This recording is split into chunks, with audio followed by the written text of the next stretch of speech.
Marllory Chacón did not enter history with the noise of gunfire or the swagger of a cartel boss. Instead, she arrived quietly, like a whispered rumor gliding through the polished hallways of Guatemala's elite society. To the world that watched her from afar, she appeared to be nothing more than a refined businesswoman, a poised social figure with immaculate style and an almost serene way of moving through a room. She didn't look like someone who handled millions of illicit dollars. She didn't look like someone trusted by some of the most dangerous organizations in the Western Hemisphere. If anything, she looked like the kind of woman who neatly organized receipts, balanced books, and entertained diplomats at well-lit dinner tables. Yet beneath that polished exterior lived a truth far more complex, a life woven with threads of secrecy that ran so deep even seasoned investigators struggled to piece together. Her story begins not with an explosion, but with a quiet, unsettling contrast, a woman who lived in the open while hiding everything. It is this duality that made Marllory Chacón both fascinating and frightening. She was the kind of figure whose power came not from violence, but from invisibility, an invisibility she cultivated so naturally that she fooled almost everyone around her. Imagine a warm evening in Guatemala City, where the air hums with a soft blend of conversation, distant traffic, and the subtle clinking of glass. At a fundraiser or gala, she might be seen mingling with businessmen, politicians, foreign investors, and the spouses of cabinet ministers. Her smile was gentle, polite, never too eager. Her presence was elegant but quiet, the sort of presence that didn't pull attention but absorbed it slowly, subtly. Nothing about her suggested danger. Nothing suggested the shadowy network that sprawled beneath her perfectly tailored dresses and calm demeanor. For years, she lived this double life, one part respectable entrepreneur, one part secret architect of a laundering machine that funneled millions for major drug trafficking syndicates. Her operations stretched across borders, sliding effortlessly through the financial arteries of Guatemala, Panama, Honduras, and all the way into the United States. Yet for the longest time, nobody noticed. Or maybe they noticed just enough to be afraid of asking questions. Her ability to remain unseen, even while standing in the light, made her an anomaly in the world of organized crime. Most cartel figures rely on intimidation, violence, and loud displays of control. But Marllory chose a different path. She weaponized trust. She weaponized normalcy. She became a shadow not by hiding in the dark, but by blending into the brightness.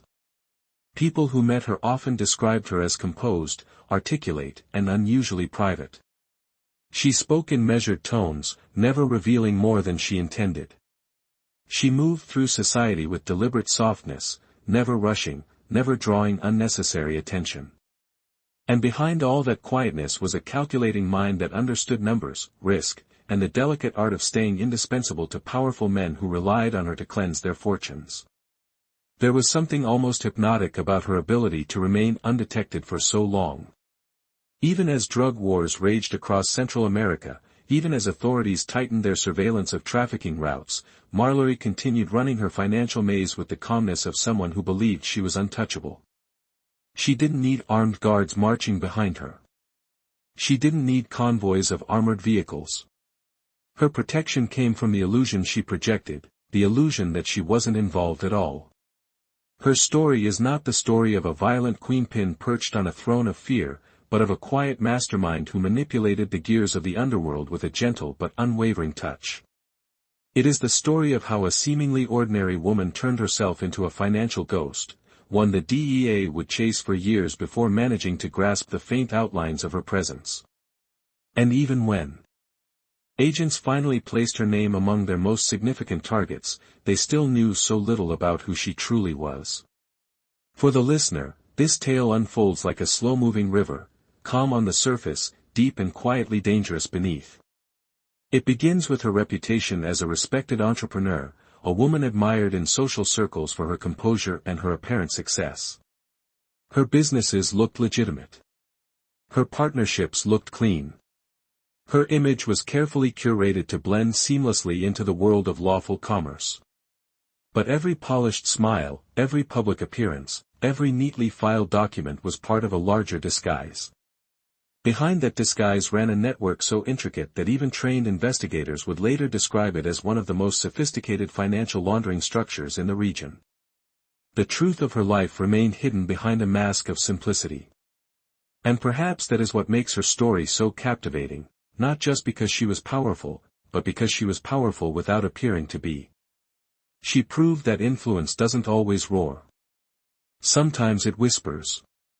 Sometimes it slips through the world unnoticed, disguised as harmless success.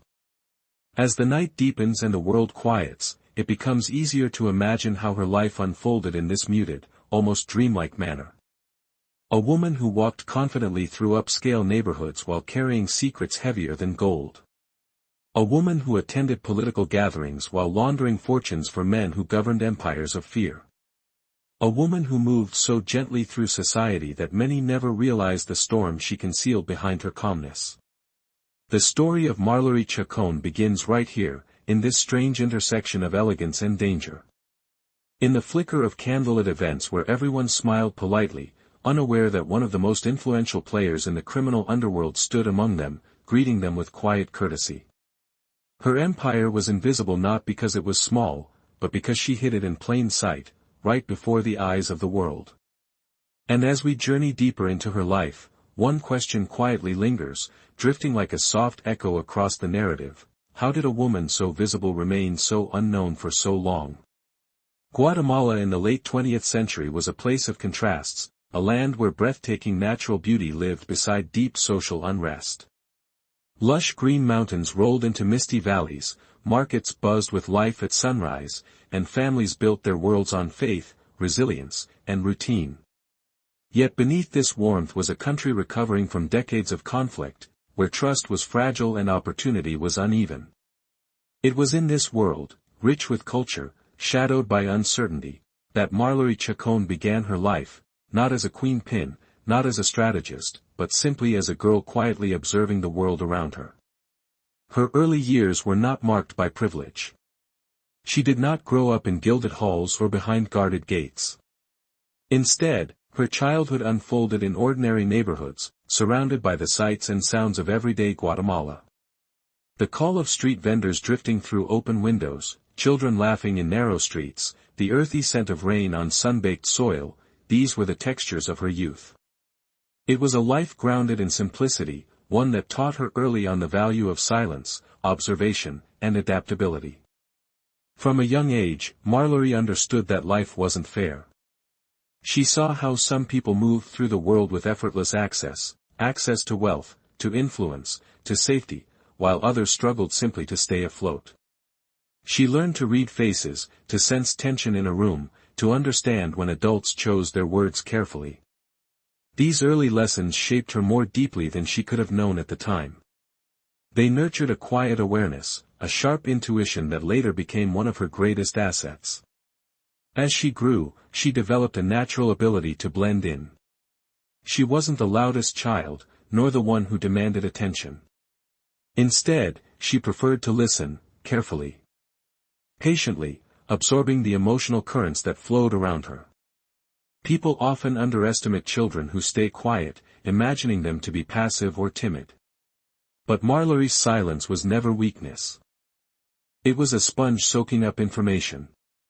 It was the early formation of a mind that later navigated complex financial puzzles with astonishing clarity. Guatemala's shifting political atmosphere left deep impressions on her. The uncertainties, the whispers of corruption, the subtle yet constant power struggles, these were not abstract concepts but lived realities people spoke about cautiously over dinner tables or behind closed doors. She watched adults make decisions not because they wanted to, but because they had to. She saw how influence worked, not through loud declarations but through hidden relationships, favors exchanged, deals made quietly in the background. She didn't realize it then, but these early observations planted the first seeds of her understanding of power. Her family, like many others, worked hard to maintain stability. They protected their privacy, managed their finances carefully, and avoided unnecessary risks. In that environment, Marllory learned two essential principles: that money was both a shield and a burden, and that survival often depended on the ability to adapt quickly to changing circumstances. These insights later shaped her approach to business, where flexibility and caution became central pillars of her strategy. As a teenager, she began developing an interest in commerce. While other girls daydreamed of romance or glamour, Marllory's attention drifted toward the practical: how shops earned profits, how negotiations worked, how people reacted when they desperately needed something. Markets fascinated her. Not just the colors, sounds, and scents, but the exchanges taking place between vendor and buyer. She noticed how some merchants excelled by building trust, using charm and warmth, while others thrived through efficiency and discipline. Slowly, she began to understand the invisible rules of transactions. Her personality was a blend of softness and calculation. She could smile gently and speak politely, yet beneath that warmth lived a mind constantly analyzing, constantly evaluating. She didn't break rules for the sake of rebellion. She quietly tested boundaries to understand them. She asked questions that revealed patterns. She watched how people reacted when confronted with unexpected situations. Bit by bit, she came to recognize the immense power of knowledge, especially knowledge no one else knew she possessed. In a country still healing from conflict, the desire for a stable future pushed many young people to search for better opportunities. Marllory was no different. She dreamed not of wealth for luxury's sake, but of escape, from insecurity, from limitations, from the feeling that life could change with a single unexpected event. She wanted a life she could control, a life where she didn't have to depend on the unpredictability of others. This desire for security eventually evolved into ambition.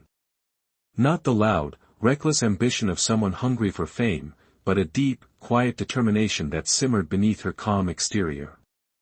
She believed she could build something respectable, something successful, something independent. And in those early years, she truly tried. Her first ventures were modest.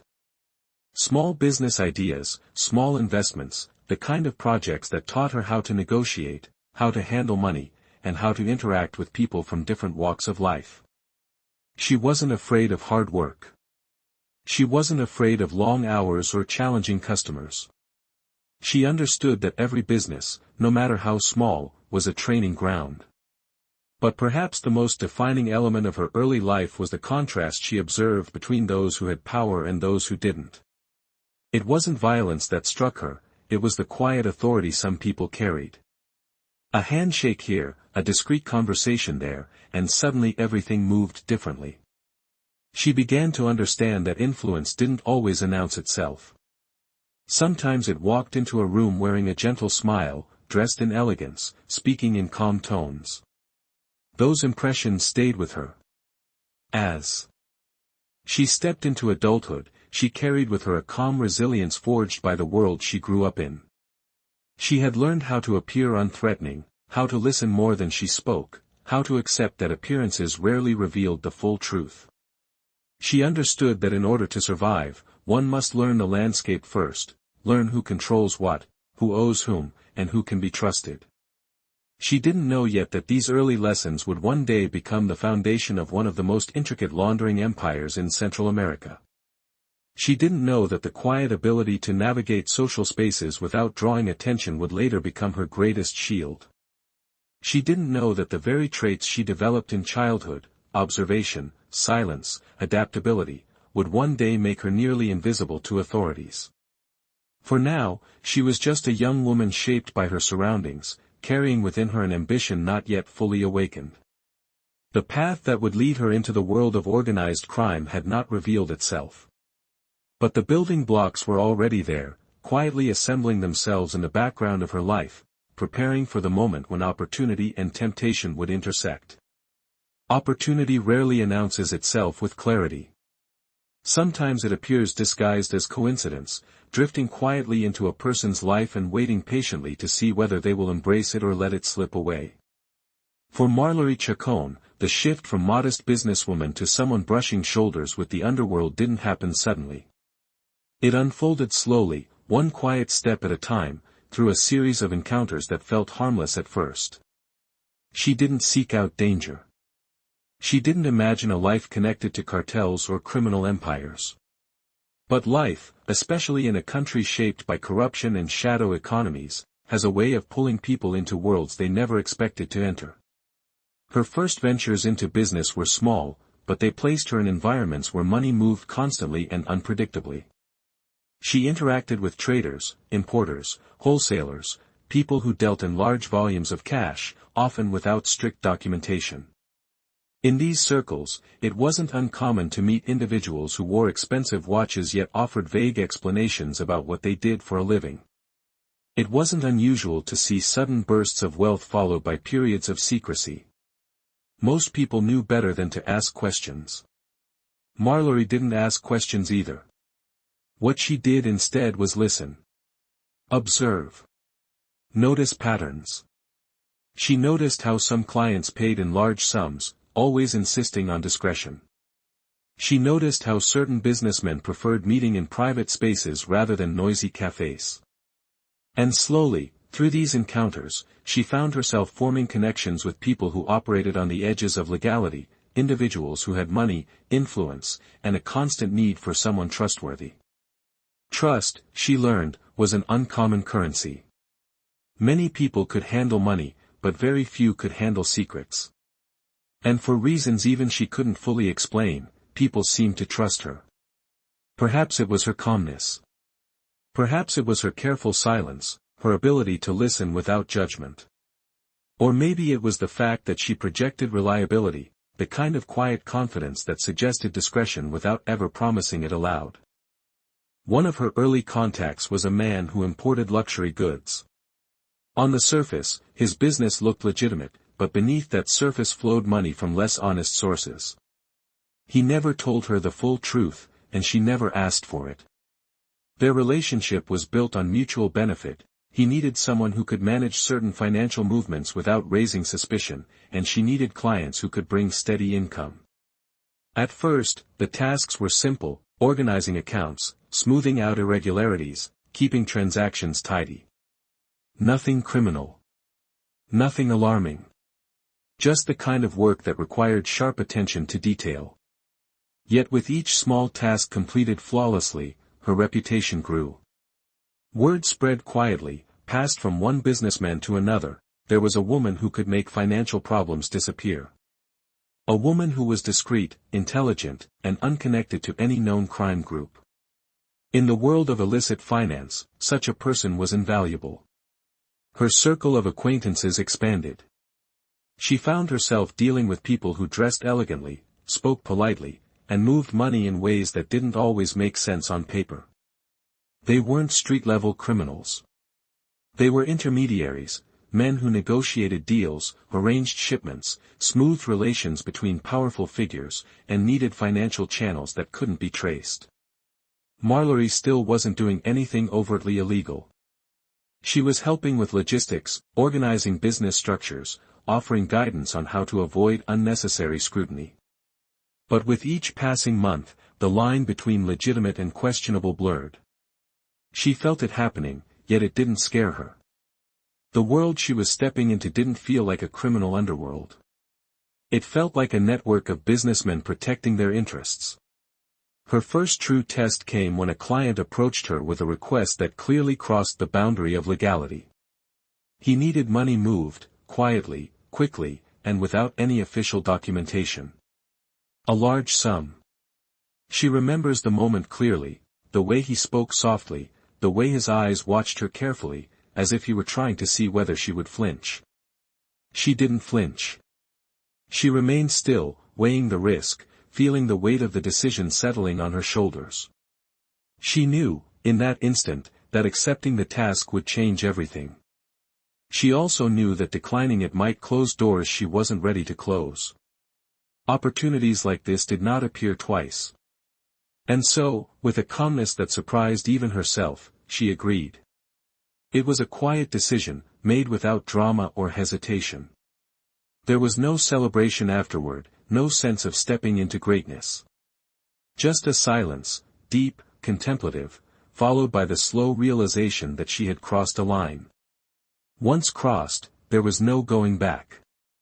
Completing that first assignment required careful planning. She researched banks, transfer methods, shell companies.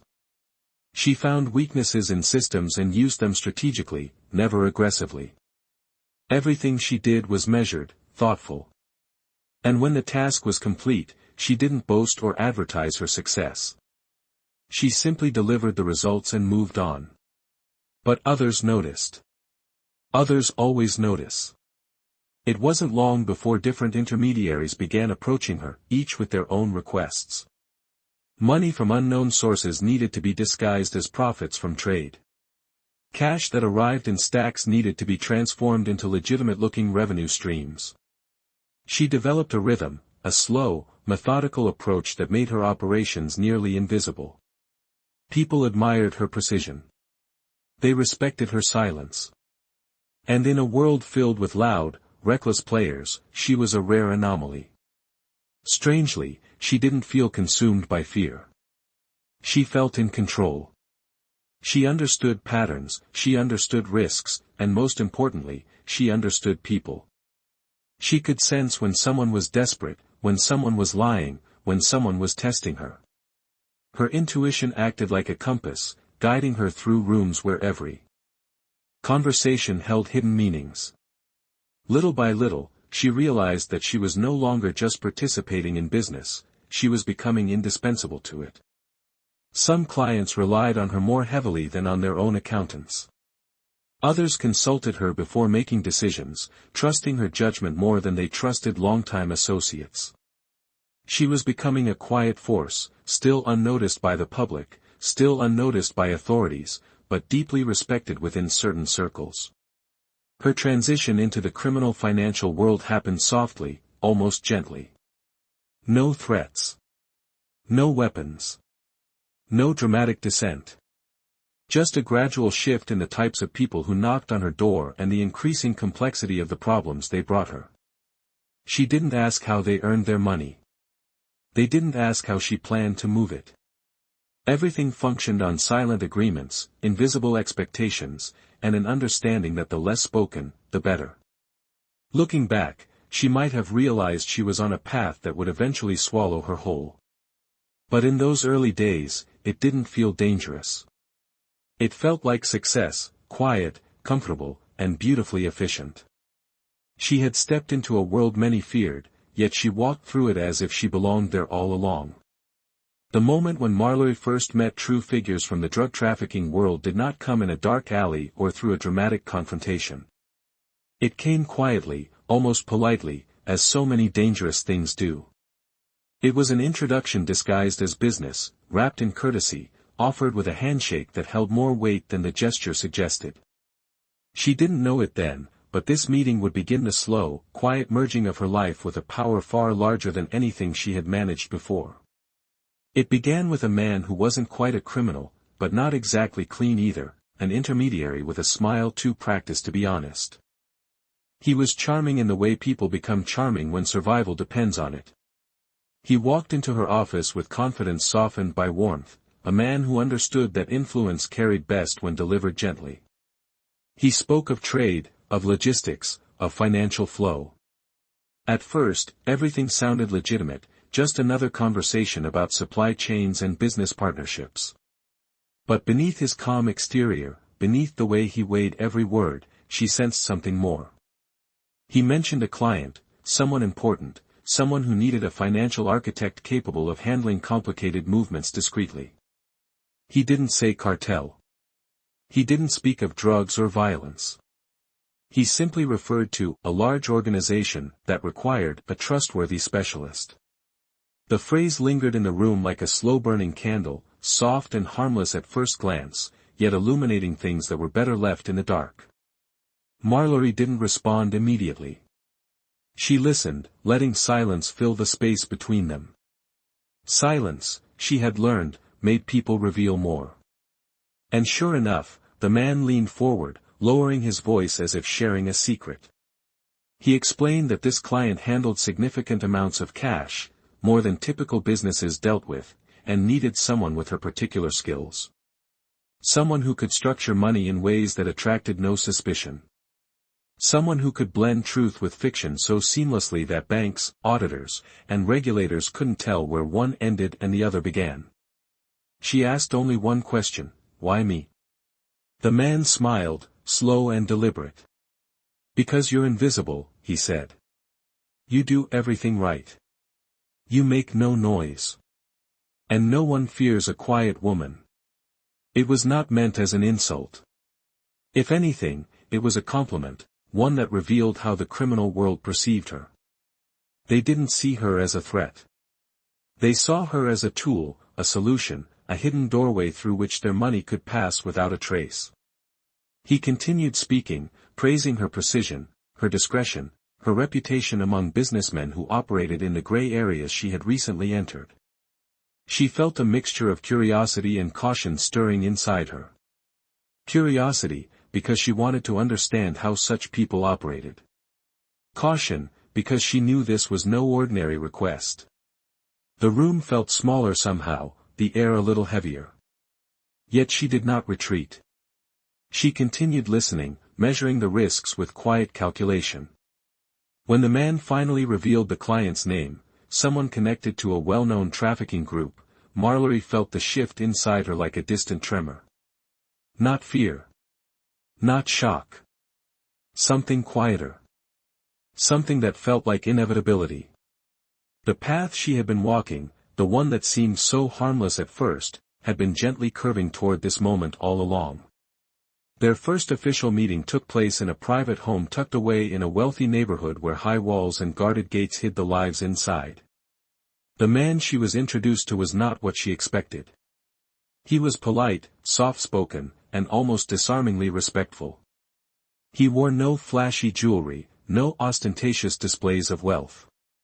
He looked more like a businessman attending a late-night strategy session than someone connected to violence and smuggling routes.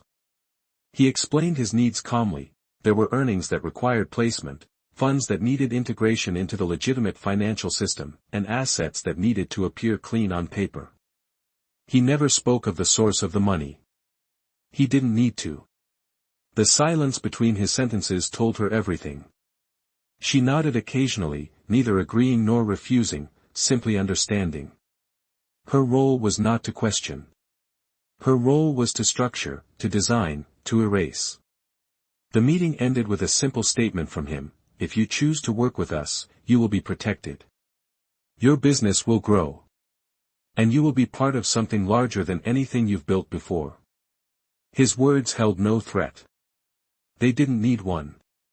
Power sometimes speaks more softly than danger. That night, as she returned home, she found her thoughts drifting into quiet reflection. She wasn't frightened. In truth, she felt strangely calm, as if she had been preparing for this moment without realizing it. She understood money. She understood people. And now, she understood the opportunity presented to her, a chance to elevate her operations to a level she had never imagined. But she also understood the cost. Once she stepped into this world, stepping out would be almost impossible. It was a place where alliances bound tightly and exits closed quickly. She sat alone in the dim light of her home, the quiet settling around her like a blanket, and let the weight of the decision rest in her hands. In the days that followed, she heard more about the organization that had approached her, its reach, its structure, its reputation for maintaining peace with those who served it faithfully. There were risks, of course. But there were risks in any business. And in her mind, she began framing the situation not as a leap into crime, but as a sophisticated financial challenge. A puzzle. A system waiting to be understood and optimized. When she finally agreed to work with them, it was not with dramatic declarations or emotional turmoil. It was with a quiet nod, a soft voice, and the calm certainty of someone who had accepted the direction of her life. She stepped into their world gently, with measured steps, her presence so subtle it barely made a ripple. She was not a soldier, not an enforcer. She was something far more valuable, the architect of financial invisibility. As she began her work, she learned quickly that these traffickers were not like the caricatures portrayed in movies. They were organized, disciplined, and astonishingly business-minded. They valued discretion above all. They valued consistency.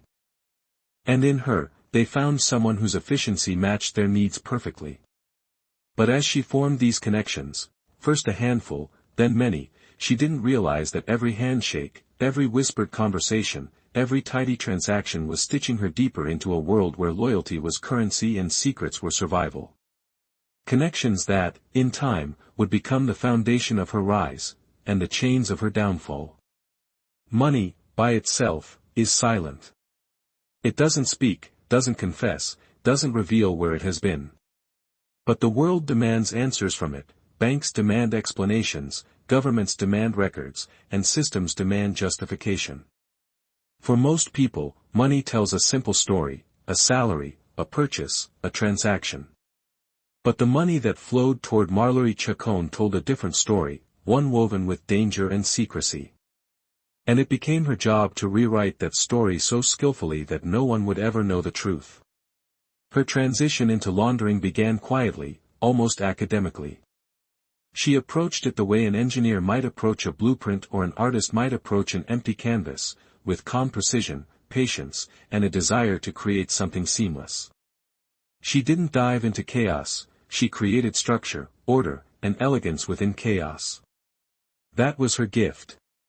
She started by studying the gaps in the financial system, places where large sums could be placed without attracting attention, industries where cash flow was naturally high, and regions where oversight was light or easily manipulated. She learned the patterns of banks, the habits of auditors, and the vulnerabilities of international trade. Slowly, she began shaping these pieces into a network that could carry millions without leaving fingerprints. Her first laundering structure was modest. It involved a small import company she either owned or quietly influenced. The business brought merchandise into the country, electronics, clothing, household goods. These industries were perfect, because profit margins could be easily exaggerated without raising red flags. A shipment worth $50,000 could be declared as worth $100,000. Extra invoices could be written, extra suppliers created, extra expenses fabricated. Each false layer made dirty money look cleaner, smoother, safer. The beauty of her process wasn't in its complexity but in its subtlety. Nothing seemed strange at first glance. The documents looked normal, the transactions matched the paperwork, and the tax filings blended quietly with thousands of others. She didn't make the mistake of trying to hide large sums all at once. Instead, she allowed the money to trickle through her structures like streams merging into rivers. Small deposits, low-risk transfers, carefully timed patterns. She created routines that looked natural, and that naturalness became her strongest shield. As her reputation grew, so did the scale of her work. Soon she was managing multiple companies, some real, some shells, some hybrid combinations of both. These businesses existed on paper, in office buildings, in warehouses, and sometimes only in the minds of people who signed documents without ever seeing the goods they supposedly traded. Marllory understood something fundamental: people rarely question what looks ordinary. So she made everything look ordinary. She used import-export channels as her foundation, but she also wove in real estate, agriculture, currency exchange, logistics services, and luxury goods. Each industry played its part. Real estate helped absorb large sums discreetly. Agriculture allowed flexible declarations. Currency exchange points helped move cash quickly across borders. Luxury goods created plausible purchases for wealthy clients. Every company she touched became a thread in a vast financial tapestry. The organization she worked for trusted her more with each successful movement. They saw how quietly she operated, how she never asked unnecessary questions, how she never flaunted her growing prosperity. She didn't behave like someone drunk on power, she behaved like someone who respected the weight of the work. And that made her invaluable. But the true genius of her system was her ability to launder money without physically touching most of it. She created layers: companies moved goods, banks moved numbers, brokers moved currencies, and she sat behind it all, calculating flows like a conductor guiding an orchestra. Her work wasn't loud or dramatic. It was smooth, quiet, almost soothing in its precision. At night, when others slept, she often sat alone with spreadsheets, ledgers, and documents glowing softly on her laptop screen. She moved money across borders with the click of a button. She shifted funds through accounts that existed only for a few days. She balanced calculations with an almost meditative calmness. To her, numbers made sense. They behaved. People were unpredictable, emotional, chaotic, but numbers? Numbers obeyed rules. And rules, she understood, could be bent without breaking if one knew how to apply pressure gently. As her laundering network grew, she found herself interacting with financial experts, bank managers with discreet smiles, accountants who understood when to keep quiet, lawyers who specialized in ambiguity, and brokers who made fortunes navigating gray zones. Some of them knew exactly what she was doing. Others preferred not to know. In her world, plausible deniability was a priceless commodity. She built strong relationships with these professionals, not through threats or bribes, but through charm, consistency, and the quiet promise of mutual benefit. Her approach was always soft, always respectful. She never bullied, never intimidated. She simply made people feel that working with her was safe, profitable, and surprisingly uncomplicated. Her structure became so beautifully layered that even seasoned investigators later described it as a labyrinth designed by someone who understood both the legal world and the criminal one. But to Marllory, it didn't feel like crime. It felt like strategy. It felt like solving a puzzle with moving pieces. It felt like control, something she had long sought in a life shaped by instability. One of her greatest strengths was her ability to remain emotionally distant from the source of the money. She didn't witness the harm that funded her network. She never saw the violence, never held cash stained with fear. She sat in well-furnished offices, reviewing documents while sipping coffee from porcelain cups. That distance created an illusion, one she allowed herself to believe, that she was simply a businesswoman managing complex finances. But the men she served did see the violence. They did orchestrate it. They did rely on her to transform the profits of suffering into wealth that could be used without risk. And though she never acknowledged it openly, she understood this truth in the quiet corners of her mind. Yet she continued. Not out of malice, but out of momentum.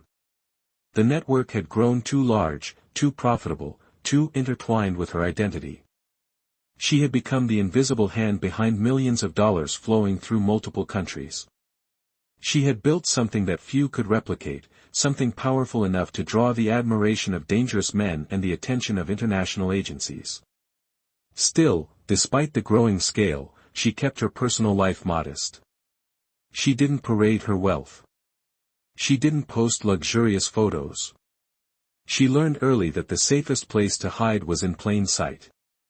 And so she continued to dress elegantly but simply, to speak softly, to appear as a woman running legitimate businesses with remarkable efficiency. Her empire thrived in the quiet. And in that quiet, she convinced herself that she was untouchable. In the world Marllory inhabited, power did not announce itself with noise. It arrived quietly, dressed in elegance, moving through corridors of influence with a soft smile and a confident handshake. As her financial network grew, so did the caliber of people who sought her out. She found herself invited to dinners she had once only heard whispers about, gatherings where politicians mingled with millionaires, and business magnates laughed alongside military men whose careers were built on decisions no civilian would ever fully understand. These were the circles where decisions affecting entire regions were made casually over wine, where alliances were born in conversations that lasted barely minutes. At first, these encounters felt surreal to her.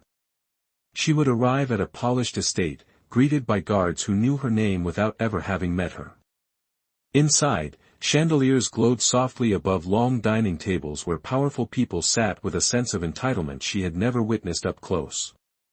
The rooms were filled with quiet confidence, men and women who understood that their influence extended far beyond what was visible. They didn't need to brag. Their posture, their tone, the way others deferred to them revealed everything. Marllory fit into these spaces surprisingly well. She didn't overstep or rush to impress. She observed first, always. She answered questions thoughtfully, never revealing more than necessary. Her intelligence surfaced not through arrogance but through subtle insights delivered in calm, measured words. The more she attended such gatherings, the more she realized how similar powerful people were across industries. Whether a politician, a businessman, or a military official, they all valued the same things: loyalty, discretion, and the ability to solve problems quietly. Her reputation for discretion spread quickly among these elites. They saw in her a woman who could navigate the messy intersection between business and politics without making waves. She handled delicate matters with a grace that made people comfortable. And in a world where everyone feared betrayal, she became known as someone who refrained from exploiting weaknesses. She didn't gossip. She didn't pry. She simply listened, offered solutions when needed, and left no trace of her involvement. The politicians were the first to gravitate toward her. Some approached her out of curiosity, intrigued by this quiet woman whose businesses were flourishing so rapidly. Others approached her with calculated intent. They needed support for campaigns, donations routed invisibly, budgets adjusted subtly. They needed intermediaries who could handle money that should not be tied directly to them. They needed someone like her, competent, cautious, and unknown to the general public. Conversations with politicians often unfolded in hushed tones, away from crowded halls. They would sit with her in private lounges, the glow of warm lamps casting soft shadows across polished tables, and they would speak of favors, support, and cooperation. They rarely used the word corruption. It was too crude, too direct. Instead, they used phrases softened by politeness, as if the trouble lay not in the act itself but in the choice of words. Marllory never made commitments she couldn't control. She offered help when it served her network, when it could buy her protection, influence, or stability. She understood that political alliances were fragile. Promises had to be carefully measured, debts delicately balanced. Too much support could draw attention, too little could lose her protection. Navigating these relationships became another form of art for her, one she practiced with the same calm precision she used in laundering money. Military officials were more guarded at first. They operated in a world structured around hierarchy and caution. But power recognizes power, even when it is understated. They came to appreciate her discipline, her controlled demeanor, and her ability to maintain an emotional distance from the complexities surrounding her. With them, she discussed logistics, security considerations, and discreet exchanges that kept certain operations functioning smoothly. She didn't need to understand every detail to contribute effectively, she only needed to provide the support they required without asking why. The businessmen, on the other hand, embraced her quickly. They admired efficiency above all else, and she delivered it consistently. They saw her as someone who understood risk without being reckless, someone who could strategize like an economist while negotiating like a diplomat. It wasn't long before wealthy figures began inviting her to closed-door meetings where deals worth millions were discussed with the ease of small talk. These gatherings often blended social charm with strategic maneuvering, and she moved through them like someone who had belonged there her entire life. Yet the deeper she entered these circles, the more she realized that they were not as separate from the criminal world as they pretended to be. Some businessmen quietly cooperated with traffickers. Some politicians accepted contributions from questionable sources. Some military officials tolerated or even facilitated operations they claimed to fight publicly. The lines between legitimate power and illicit power blurred in these elegant rooms, merging into a gray zone where everyone benefited from looking the other way. Marllory became the invisible bridge between these worlds. She didn't plan for it to happen.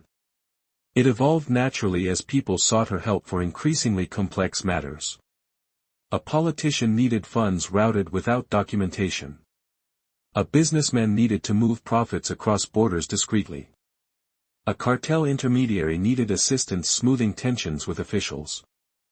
She didn't initiate these connections, but she facilitated them, quietly, efficiently, without drawing attention to herself. In time, she noticed how comfortable she had become among these influential figures. The first few gatherings had filled her with a quiet unease, a sense that she did not truly belong.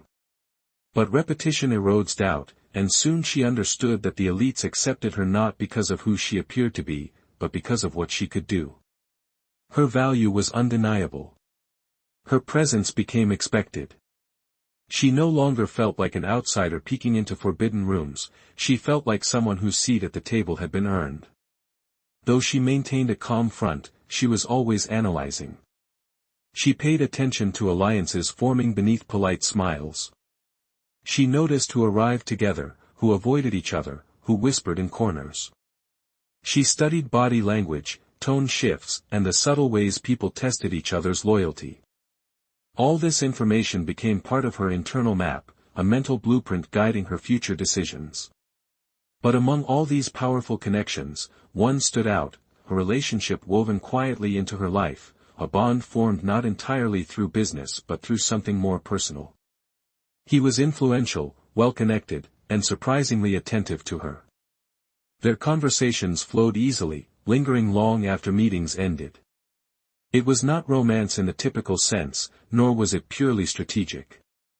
It was something in between, something unspoken yet unmistakable. And though she didn't know it then, this connection would later resurface in ways neither of them expected, influencing events that would reshape her fate.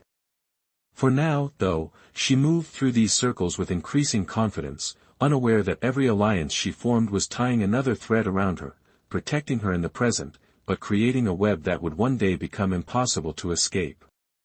Her rise did not resemble the ascent of a typical criminal figure.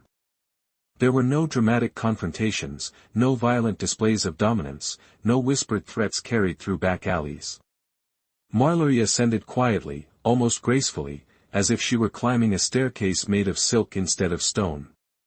While others in the drug trade built empires through intimidation, she built hers through reliability.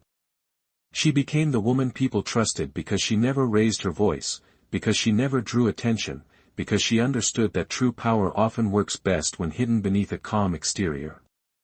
By the late 2000s, whispers of her skills reached far beyond the businessmen and intermediaries she originally worked with.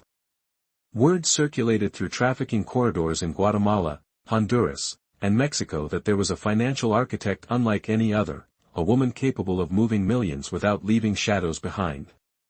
To cartels accustomed to chaos, she represented something rare, stability. She could turn disorganized cash into legitimate structures, transforming risky profits into assets that appeared clean, predictable, and safe. Her strength lay in the balance she maintained. She was not part of the criminal operations that generated the money. She didn't direct shipments or negotiate routes. She kept her hands far from the violence and instability that defined the trafficking world. Instead, she remained in her own realm, an office filled with documents, spreadsheets glowing in the dim light of late nights, legal paperwork meticulously filed. She built a barrier of professionalism between herself and the chaos of the underworld, and it was this separation that made her indispensable. Criminal groups, notorious for mistrust and betrayal, found in her something they rarely found even among their own, consistency. When she promised to move funds by a certain date, the money moved. When she agreed to restructure a financial pipeline, it was done flawlessly. There were no surprises, no leaks, no sudden shifts that could jeopardize operations. Her word became a quiet form of currency in itself. The cartels began to send higher-level representatives to meet her. These were men who had survived decades of conflict, who understood the cost of loyalty, who could sense fear and weakness with uncanny accuracy. When they sat across from Marllory, they did not see fear. They saw clarity. They saw control. They saw a woman whose calmness was not an act, but a natural state of being. She learned to read their rhythms, the way some men disguised their stress behind smooth conversation, the way others leaned back with false confidence while calculating their next move. She adapted to each personality with ease, speaking more with some, less with others, always adjusting her tone to match the emotional currents in the room. Her ability to mirror people without losing herself was part of her brilliance. When they discussed work, she did not ask unnecessary questions. She never pretended to care about the politics of their organizations or the rivalries that shaped their world. Her focus was purely financial. She asked about timelines, routes of movement, transaction sizes, and preferred laundering methods. Her professionalism disarmed them. She treated their millions the same way a banker treated corporate assets, methodically, logically, without judgment. And because she approached everything like a legitimate business, they began treating her like one of their most valuable assets. What separated Marllory from others who tried to launder money was not only her skill, but her temperament. Many launderers made mistakes because they grew greedy, arrogant, or careless. They flaunted wealth they shouldn't have. They asked questions they shouldn't ask. They grew complacent. Marllory was different. She never sought attention. She dressed elegantly but never extravagantly. Her home was comfortable but not ostentatious. She did not drive a convoy of luxury cars. She moved through life as if she were still the modest businesswoman she once was. This self-restraint made her nearly invisible to authorities. In a world where power often presented itself loudly, she remained soft-spoken. In a world where criminal figures tended to indulge, she remained disciplined. Even those who worked closely with her struggled to define her personality. She was friendly but private, warm but unreadable. She existed in the middle ground, close enough to be trusted, distant enough to be safe. As her operations expanded, she began building a network of trusted associates. Some handled paperwork. Others managed logistics, travel arrangements, or communication channels. She selected each person carefully, choosing individuals who understood discretion, who valued stability, who would not crack under pressure. Her team operated like a well-oiled machine, tasks assigned quietly, completed without fuss, each person knowing just enough to perform their role but never enough to compromise the entire system. Through this structure, Marllory created something rare, a laundering network that functioned like a legitimate corporation. It had hierarchy, accountability, and internal consistency. The men who controlled trafficking routes marveled at her efficiency. She took their messy, unpredictable earnings and turned them into something they could use: homes, investments, businesses, political connections, even charity fronts that polished reputations damaged by violence. She became a bridge between the underworld and the upper world, connecting people who would never acknowledge each other publicly. On one end were traffickers seeking protection for their wealth, on the other were politicians and businessmen seeking quiet support for their ambitions. She stood at the center, managing flows that kept both sides satisfied. And despite the magnitude of her work, she remained astonishingly calm.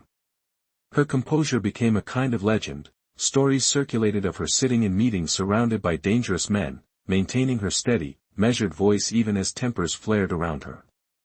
She was never intimidated. Not because she saw herself as equal to these men, but because she understood that emotion was a liability. Calmness, on the other hand, was armor. With each passing year, her influence grew until she was no longer simply a financial specialist, she was the undisputed queenpin of money laundering in the region. Not in title, not in swagger, but in the quiet acknowledgement shared among those who relied on her. They didn't speak her name openly. They didn't need to. In their world, everyone knew the woman who could turn mountains of illicit cash into clean rivers flowing through legitimate banks. She did not crave recognition. She did not seek titles or status. What she craved was mastery, the ability to control her environment, to stay 10 steps ahead, to remain untouchable. And for a long time, she succeeded. Her dual life balanced perfectly, the respectable businesswoman by day, the silent architect of cartel finances by night. But as her influence expanded, so did the shadows around her. The world she navigated so gracefully was beginning to shift, to darken, to stretch thin in ways even she could not fully control. Luxury entered Marllory Chacón's life the way fog rolls over a quiet hillside, softly, gradually, without a single moment she could point to and say, it began here. It was not an explosion of wealth, not a sudden transformation from modest living to opulent excess. Instead, it grew around her like a second skin, layering itself gently over the life she already knew. What made it remarkable was not the wealth itself, but the way she wore it, calmly, discreetly, as if luxury were simply another part of the quiet world she inhabited. Her homes were the first reflection of her rising power. She did not choose palaces with grand columns or mansions built to impress. She preferred spaces that felt serene, properties surrounded by trees, with sunlight spilling softly through tall windows, with rooms arranged not for display but for comfort. The kind of homes where you could hear your own footsteps, where the air carried the hush of still water, where no one would think to search for secrets because everything looked so peaceful. Inside, her style leaned toward understated elegance. Tasteful wood furniture, neutral tones, subtle fragrances, and the warm glow of lamps created an atmosphere almost meditative. These homes did not look like the residences of a woman moving millions of dollars for cartels. They looked like the homes of someone who valued calmness above all else. Yet luxury was undeniably present. In the closets, rows of meticulously organized designer clothing. On the counters, perfumes imported from Paris. In the garage, vehicles chosen not for flashiness but for the smoothness of their ride. She enjoyed quality, but she never let it become loud. Her wealth whispered rather than shouted. Travel became another thread of her life. She flew frequently, sometimes for business, sometimes to maintain the illusion of a legitimate international lifestyle. Her trips were carefully planned, reservations under names that did not appear connected to her, flights chosen at strategic times, accommodations selected for privacy.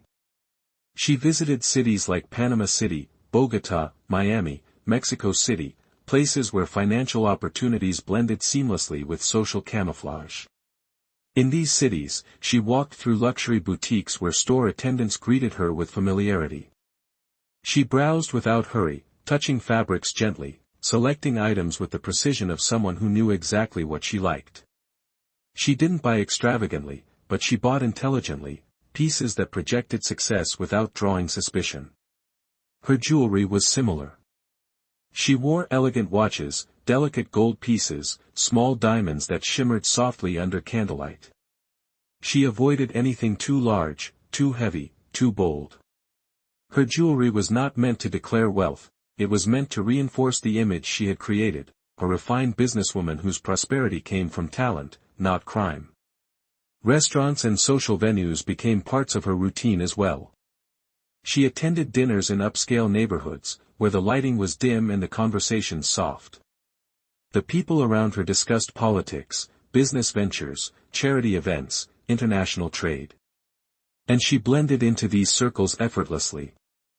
To outsiders, she looked like someone who earned her seat at the table through intelligence and hard work, not through the silent manipulation of illicit fortunes. What made her lifestyle most striking was how carefully she curated it. Everything she bought, everything she displayed, every place she visited had a purpose. She understood that too much luxury could raise questions, yet too little could undermine her legitimacy among the elite. She maintained the perfect balance, wealthy enough to be respected, restrained enough to avoid scrutiny. But beneath this refined exterior lay the truth: every piece of jewelry, every elegant dress, every property was a silent echo of money that originated from the darkest corridors of the drug trade. She didn't think about it often. She kept her focus on the life immediately in front of her, on the systems she built, on the persona she perfected. Distance was her shield. As long as she remained emotionally detached, she could maintain the belief that her lifestyle was simply the reward for her skill, not the byproduct of violence carried out far beyond her sight. People around her speculated, of course. In the world of elites, curiosity flows beneath polite smiles. Some wondered how she had achieved her success so quickly. Others whispered theories, none of them close to the truth. A few admired her ability to maintain privacy. A few envied her grace. But no one could pinpoint anything suspicious, because she played her role with such consistency that doubt never had a place to take root. There were events, gala nights, charity functions, high society gatherings, where she appeared dressed in soft silks or tailored suits, carrying herself with a quiet confidence that drew attention without inviting conversation. She was not the type to dominate a room, yet people noticed her. Her posture, her poise, her calm expressions all created an aura of someone who had mastered the art of being seen without being remembered. Even the cartels admired this. Many of the men she worked with lived lives defined by extremes, danger, luxury, fear, power. They moved through the world aggressively, always pushing boundaries, always attracting attention. When they looked at Marllory, they saw the opposite: stability, elegance, subtlety. She represented the kind of wealth that didn't tremble under threat, the kind of influence that didn't need guards or entourages. In her simplicity, she displayed a strength they respected. Her lifestyle also served a purpose within her own mind. It created distance between her and the world she secretly supported. The violence, the danger, the inhumanity of the cartel operations, these were things she never saw directly. She lived in quiet spaces, surrounded by soft colors and clean lines, reminding herself that she existed in a different realm. A safer realm. A realm where everything felt controlled.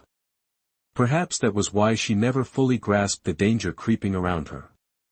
Her quiet luxury acted like a lullaby, soothing her into believing that she remained untouchable, insulated by her own careful design. She told herself that her choices were calculated, that she understood every risk. And for years, that illusion held firm. But luxury has a way of turning into both comfort and camouflage. And the more she perfected the life she lived in public, the more she drifted into the belief that the shadows she operated in could never reach her. That the polished surfaces of her world would always keep the truth hidden. That her elegance was armor strong enough to withstand even the sharpest investigation. She didn't know that the people watching her were starting to see cracks she could not see. That her quiet empire was beginning to shimmer under the first faint beams of suspicion. Her empire was not built with concrete or guarded by armed sentries. It existed instead in quiet offices, flickering computer screens, and documents that looked unremarkable to anyone who didn't know how to read between the lines. If someone had walked past one of the companies tied to Marllory Chacón, they might have seen a receptionist typing at a desk, a delivery truck idling outside, or a manager reviewing inventory paperwork.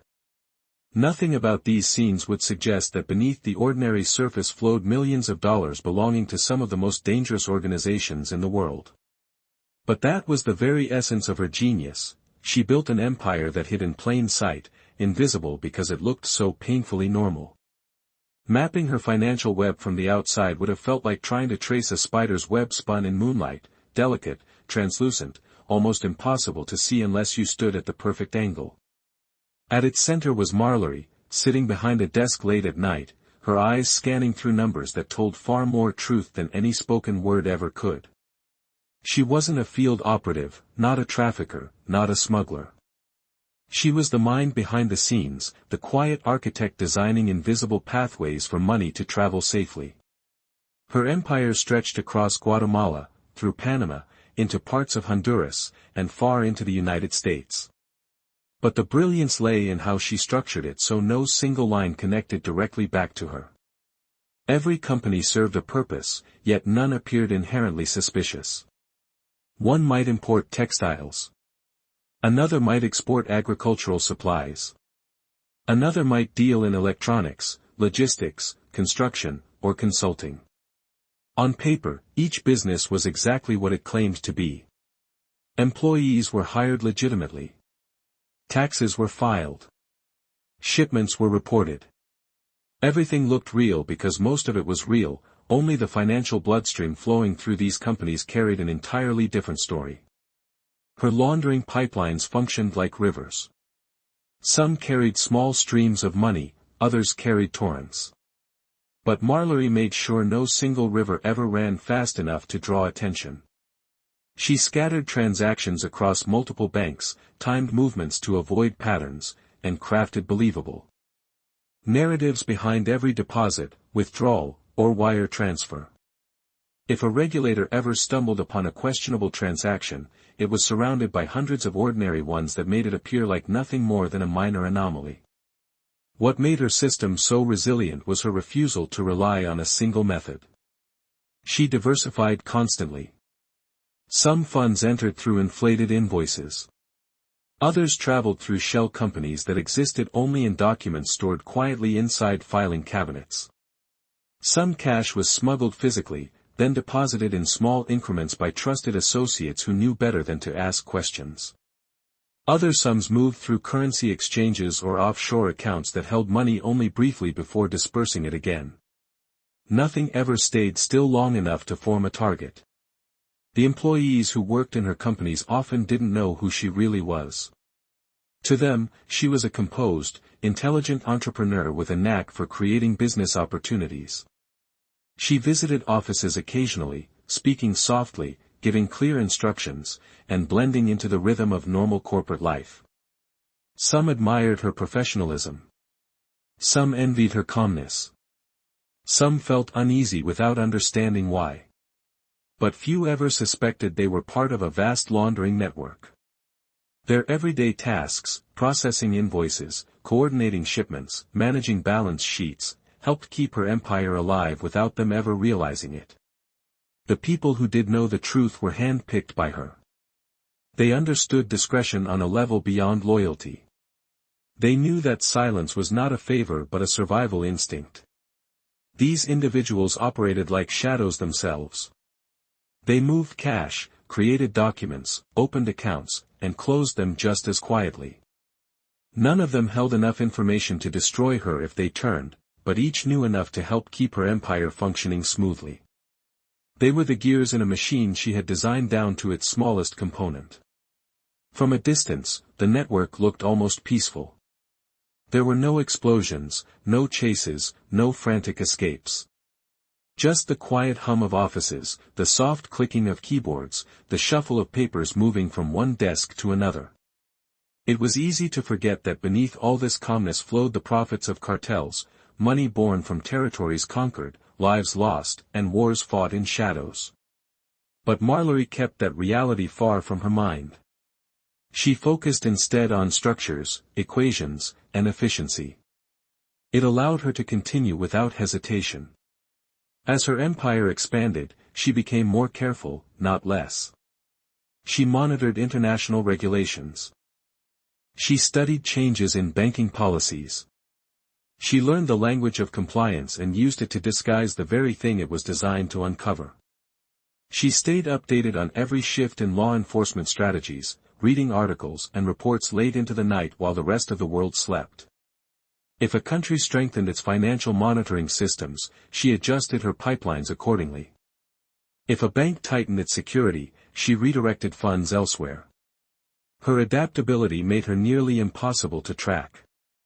And yet, despite the complexity, her work had a strange soothing rhythm to it. The repetition of numbers, the organization of documents, the steady flow of transactions, all of it created a kind of quiet harmony. She often worked alone, the soft glow of her computer reflecting on her face, the room silent except for the faint ticking of a wall clock. These were the hours she found most peaceful, the world outside dark and still, her mind focused and sharp, the empire she had built humming gently under her command. Her financial web also protected her in ways she didn't fully appreciate. Because she never interacted directly with the trafficking operations, she became insulated from the violence that defined the cartel world. If someone was arrested in a border town, it did not affect her immediately. If a shipment was intercepted, it rarely touched her name. She had built so many layers that officers investigating trafficking routes had no reason to suspect the quiet businesswoman who attended charity events and ran successful companies. But as invisible as she was not untraceable. Her web was flawless in her eyes, but investigators in the United States were beginning to see patterns, tiny inconsistencies scattered across borders that, when examined together, formed the faint outline of something much larger. To them, the puzzle pieces didn't yet fit, but they knew someone was orchestrating a financial symphony sophisticated enough to challenge even their most advanced systems. And while Marllory continued weaving her quiet empire with the precision of a master craftsman, she didn't realize that the same invisibility that protected her was also what made her intriguing, an anomaly too perfect to remain unnoticed forever. In the beginning, her name was nothing more than a faint echo crossing a desk in some distant office, an office where analysts spent long nights reviewing transactions that seemed too subtle to matter. For years, Marllory Chacón had operated like a ghost, leaving footprints so light they blended with the dust of thousands of other financial trails. But even ghosts cast shadows when the right light touches them. And eventually, the light began to shift. It started with a single analyst in the United States, a quiet, methodical person who spent hours poring over spreadsheets most people would never have the patience to read. They weren't looking for her specifically, they were simply tracking unusual financial activity across Latin America. One day, while reviewing transaction patterns from several banks, they noticed something odd. Not illegal. Not suspicious on its own. Just odd. A series of transfers that didn't follow the usual rhythm of legitimate business, but also didn't resemble the chaotic pulses of traditional money laundering. It was as if someone had gone out of their way to make the activity boring, too boring. The kind of perfection that feels unnatural, like a painting with no brushstrokes. The analyst flagged the information, adding a note that it might represent an organized laundering pipeline. The file moved to another desk, then another, passing through hands that each added a small observation, a small detail. No one knew they were looking at the work of a woman who had mastered the art of invisibility. No one imagined the transactions were tied to cartels. They simply knew something was off, something they couldn't quite explain.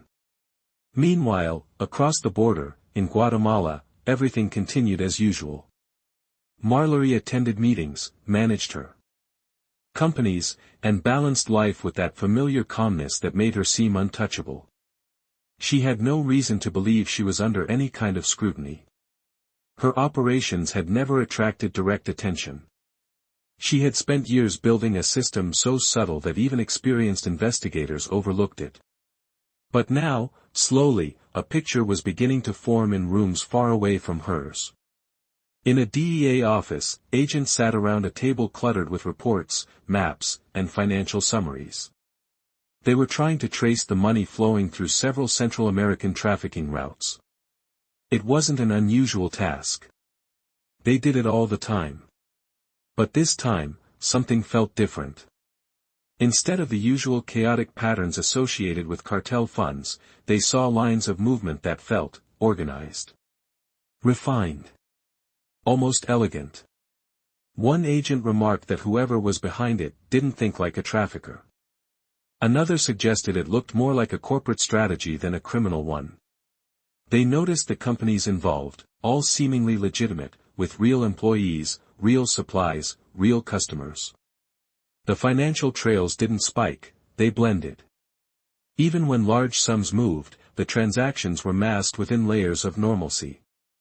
It was as if someone had taken great care to draft an entire financial world that existed solely to hide another. Still, her name did not appear. Not yet. Instead, investigators kept seeing connections that hinted at a central node, an unseen force coordinating multiple companies that, on paper, had no reason to be connected at all. They began studying the business structures, looking for ownership overlaps, shared addresses, repeating signatures. That was when the first thin thread of her identity surfaced, a document filed under her name, tucked deep within a mountain of legitimate paperwork. For a moment, her name meant nothing. Just another entrepreneur. Another business owner. Another citizen.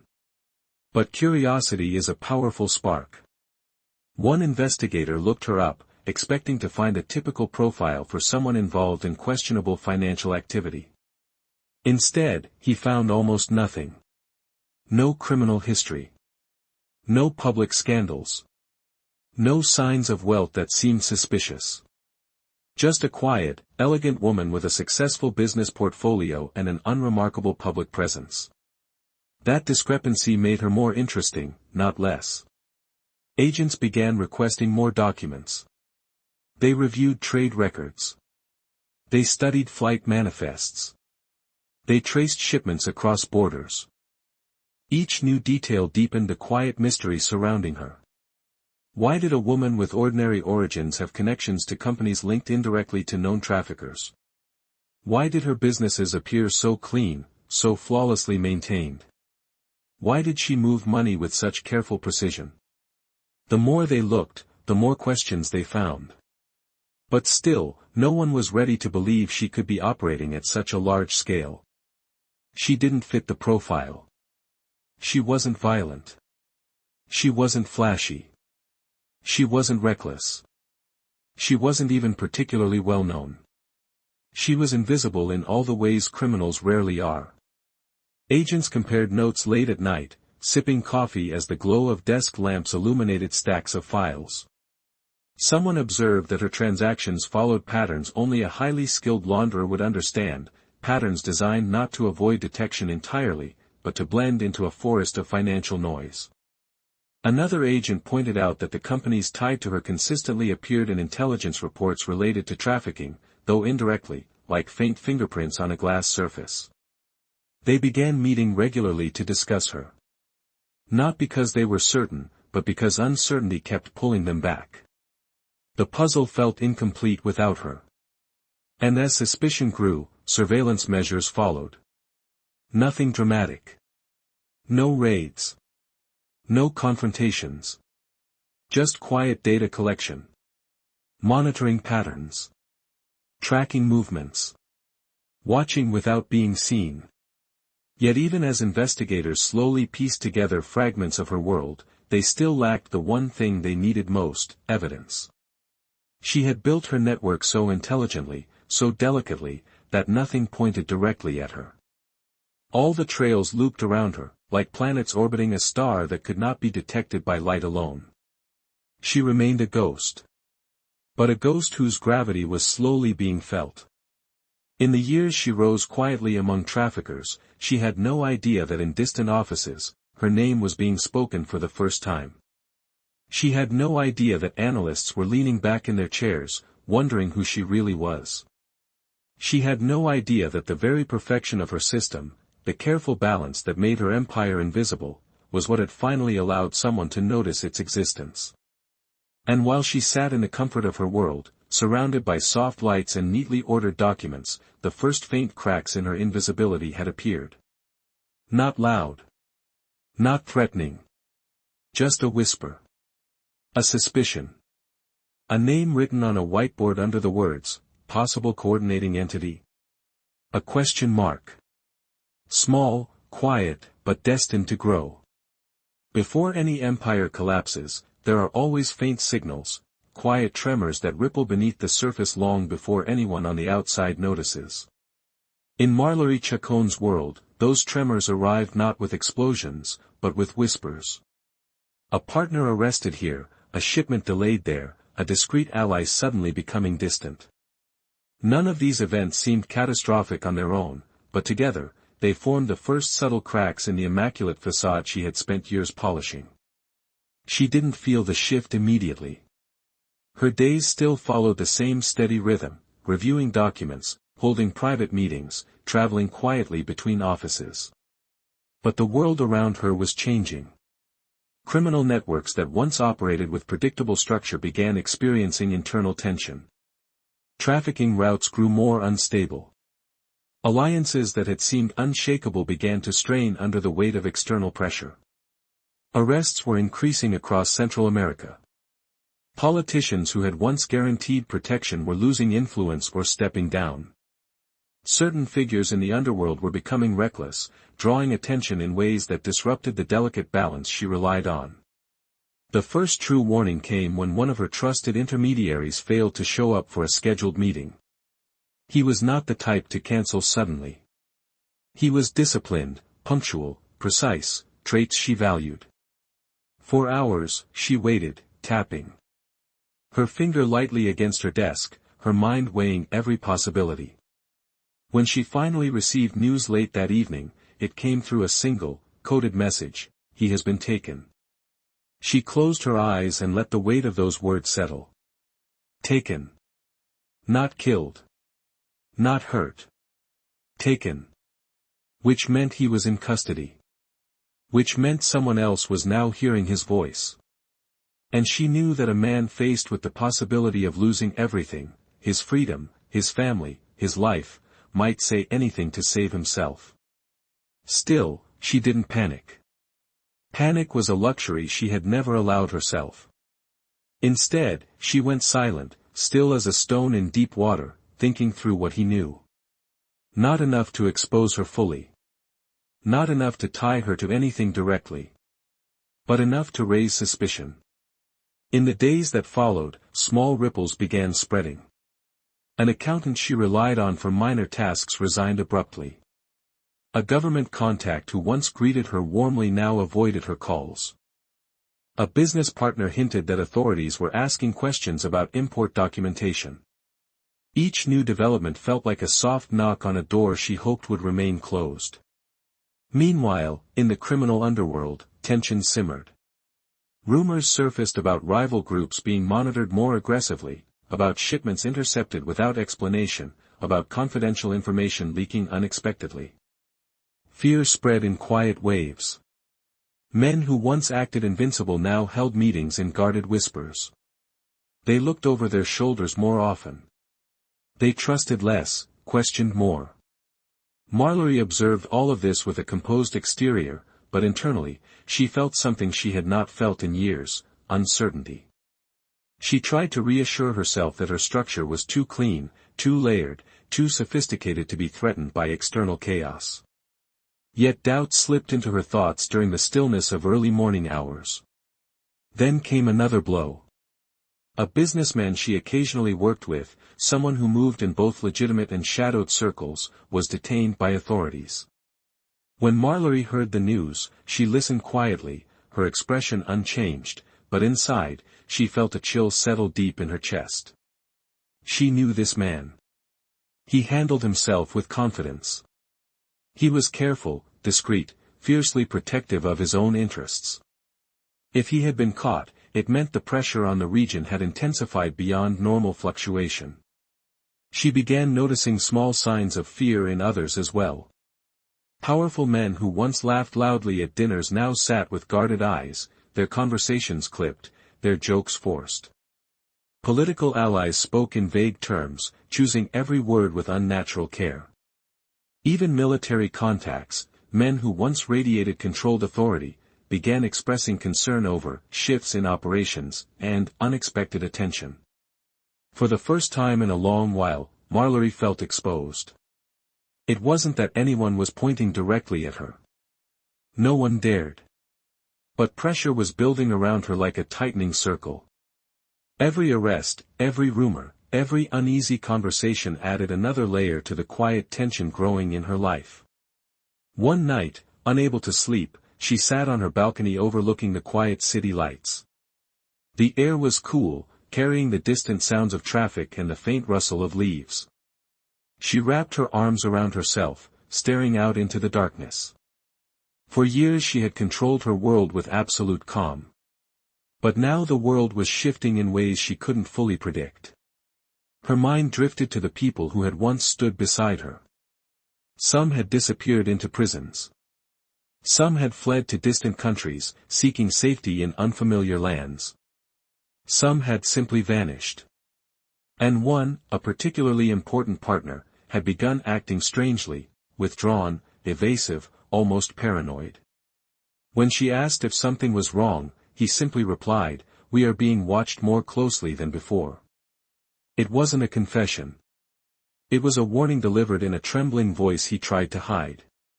Slowly, she realized that fear was no longer confined to the streets or to the lower ranks of criminal networks. It had reached the upper tiers, the very people who once believed they were untouchable. And if they were worried, then she had every reason to be. Still, she maintained her composure in public. She attended meetings as usual, her face calm, her voice steady, her movements as precise as ever. But beneath the calm surface, her instincts sharpened. She scrutinized every new request, evaluated every transaction with heightened suspicion, and watched people more closely than before. The same intuition that had once guided her rise now whispered warnings in her ear. Something was shifting. Something fundamental. She began noticing a pattern she had never seen before. Certain people were no longer trying to protect themselves, they were trying to distance themselves from her. Not openly. Not dramatically. Just small signs, a delayed response, a cancelled appointment, a polite excuse about being unavailable. The space between her and the world she helped build was widening. And then came the moment that confirmed her fears. A close associate delivered news in a quiet, broken voice. Another partner had been captured, and this time, the questions authorities asked were more specific. They were asking about financial structures. About cross-border transactions. About companies tied indirectly to hers. The noose was tightening. For the first time, she let herself acknowledge a truth she had refused to consider: her invisibility was fading.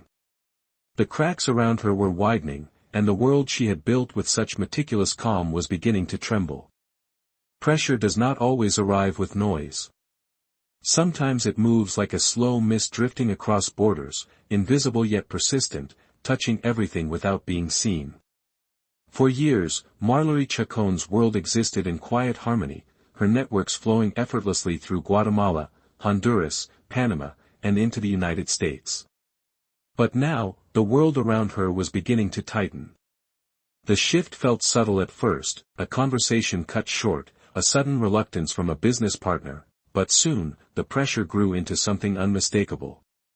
It began with agencies talking to each other more often. Not just locally, not just within one country, but across nations, voices from Washington, Tegucigalpa, Mexico City, and Panama City sharing notes over encrypted channels. Collaborations that had once been rare suddenly became routine.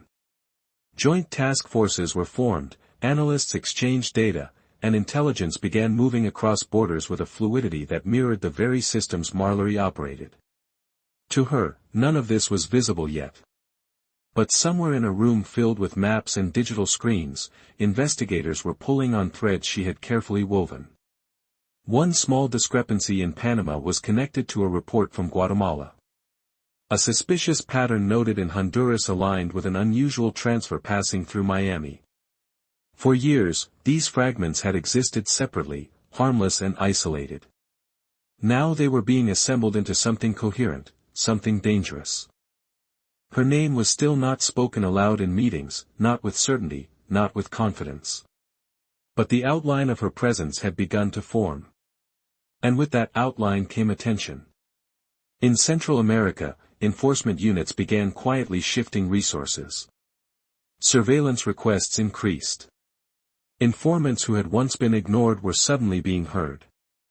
Officers in Guatemala noticed more foreign agents in the region, men and women who moved with the precise, unhurried steps of professionals who knew exactly what they were looking for. They were not there for her specifically. They were there for the cartels. But she was tethered to those organizations whether she liked it or not. When hunters follow the scent of the wolves, they inevitably learn the patterns of the ones who feed them. While investigators examined financial trails, others worked in the field. Border patrol units intensified operations. Ports increased security checks, scanning containers more thoroughly, questioning documents more aggressively. Even the skies were watched, flight records examined, private charters flagged, passenger lists scrutinized. Every movement she made now passed through systems that had become hungrier, sharper, more synchronized. In one DEA office, a supervisor stood before a whiteboard detailing the structure of a trafficking organization. Colored lines connected routes, suppliers, middlemen, safe houses. And somewhere on the side was a financial diagram, clean, precise, out of place within the chaos. A crime analyst pointed to a pattern and said, "Whoever is behind this isn't thinking like the rest. This is a strategist." That comment shifted the tone of the room. They weren't just looking for cartel members anymore. They were looking for the architect in the shadows. Across the ocean, in Panama, another team uncovered a series of transactions routed through shell companies. Nothing concrete, nothing definitive, but the same name appeared indirectly on multiple documents, not in bold letters, but in the fine print. It was enough to raise eyebrows. Enough to make someone ask, why would a legitimate businesswoman be connected to this many offshore structures? Meanwhile, Marllory moved through her life as she always did, calm, graceful, unhurried. She met with partners, reviewed shipments, analyzed financial flows. Yet she sensed something in the air, an unease she couldn't quite articulate. Her instincts, the same instincts that had guided her rise, whispered warnings. When she walked into meetings, she felt eyes linger a little longer. When she spoke with associates, their voices held a tension they tried to hide. One evening, during a quiet dinner in her home, her phone buzzed with a message from a trusted contact. Just a single sentence, "The net is widening." She stared at those words, her heartbeat steady but heavier than usual. She knew what it meant. She had known this moment would come eventually. No one remained invisible forever. But it wasn't fear that washed over her. It was calculation. She began analyzing her structures with renewed intensity. Could her companies withstand scrutiny? Had any partner become reckless? Were there vulnerabilities she had overlooked? She sat at her desk late into the night, reviewing files that she knew better than anyone, searching for flaws. Everything looked clean. Everything looked perfect. But perfection itself had now become suspicious. In Honduras, authorities arrested a trafficker linked to one of the organizations she served. During interrogation, his statements conflicted. Some details were vague. Others were too specific. When agents cross-checked his words with financial records, they found inconsistencies that pointed, not directly at her, but toward the financial pipeline she managed. A small detail here, a name there, a date that didn't align. Tiny pieces, barely noticeable, but enough to raise questions. Elsewhere, a former business associate of hers, someone she had quietly cut ties with years earlier, was detained. His accounts were seized. Under pressure, he mentioned several companies she controlled. Not accusing her, not implicating her, but acknowledging the connection. That alone was enough to ignite interest in her. Then came a shift she could feel even without being told. People began asking about her. Regulators reviewed her filings more carefully. Bank managers who once processed her transactions without question now hesitated, offering polite explanations about routine reviews. Her phone calls to certain politicians went unanswered. Even her trusted contacts in the military seemed unusually distant, their voices carrying a stiffness she had never heard before. The international sting was not a dramatic storm rushing toward her. It was a slow tightening, a silent encirclement. It was the realization that every country she had ever used as a passageway was now watching that passage with sharper eyes. Every bank was cross-checking records. Every border was scanning travelers. Every agency was comparing notes. She felt the weight not in the chaos of sudden danger, but in the stillness of knowing she was no longer as invisible as she believed. One afternoon, while standing near a window overlooking the quiet street below, she watched people walking, ordinary people with ordinary concerns. In that moment, she felt farther from them than ever before. She had built a life so carefully, so deliberately, that she forgot how small the distance was between control and collapse. The international sting had begun. Not with sirens. Not with confrontation. But with pressure so subtle it felt like the slow tightening of a silk thread around her world. And as that thread pulled tighter, she realized something she had never allowed herself to consider fully: the game she had mastered was changing, and she no longer controlled the board. The unraveling of an empire never starts with the fall of its ruler. It begins with the fall of those who stand around her, those who once formed the shield, the scaffolding, the silent machinery that kept the entire structure stable. And for Marllory Chacón, the first true signs of collapse came through the losses she did not witness directly, but felt like distant tremors reaching her through whispered conversations and late-night messages from people who sounded more afraid than they wanted to admit. One by one, the people she relied on began to disappear. It started quietly, almost subtly, as if the universe was testing the strength of her resolve. A minor associate in Guatemala, someone who handled paperwork for a small branch of her network, was arrested during what should have been a routine inspection. There were no dramatic headlines, no immediate speculation. But the timing felt wrong. The questions being asked during his detention were unusually specific. Authorities wanted details about transactions that seemed insignificant to anyone outside the web she had built. When Marllory heard, she remained composed. She sat still, her fingers interlaced, her breath controlled. She knew this man had no access to her core operations. He couldn't expose her. But the fact that he had been targeted, precisely him, precisely now, sent a quiet shiver along her spine. Then came a second arrest, this one in Honduras. A logistics operator who had worked with her network for years was taken in by a specialized unit known for dealing with organized crime. The man had always been cautious, never reckless, always careful to separate his life from the darker currents of their operations. His capture meant only one thing: investigators were digging deeper than usual. Marllory received the news late at night. She didn't panic, but she felt the familiar tightening in her chest, the sense that something delicate in her world was beginning to strain under pressure. She lit a small lamp on her desk, sat down, and began reviewing the man's connections to her. She mapped them mentally, tracing every step she had ever taken with him, every document he had touched. It wasn't fear guiding her, just calculation. But calculation with a growing shadow stretching behind it. Days passed, then weeks, and each passing moment seemed to bring a new fracture. In Panama, one of her financial intermediaries vanished. Not arrested, vanished. One morning he left for work, by evening, no one could find him. His phone was disconnected. His home was untouched, eerily still, as if he had simply evaporated. Rumors swirled. Some said he fled before authorities could reach him. Others whispered that a rival group had gotten to him first. No one knew for certain. But his disappearance left a void in her structure, a place she could not easily patch without drawing attention.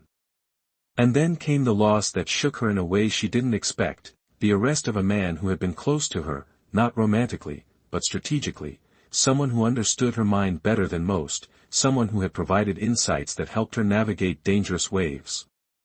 His capture was loud, public, and humiliating.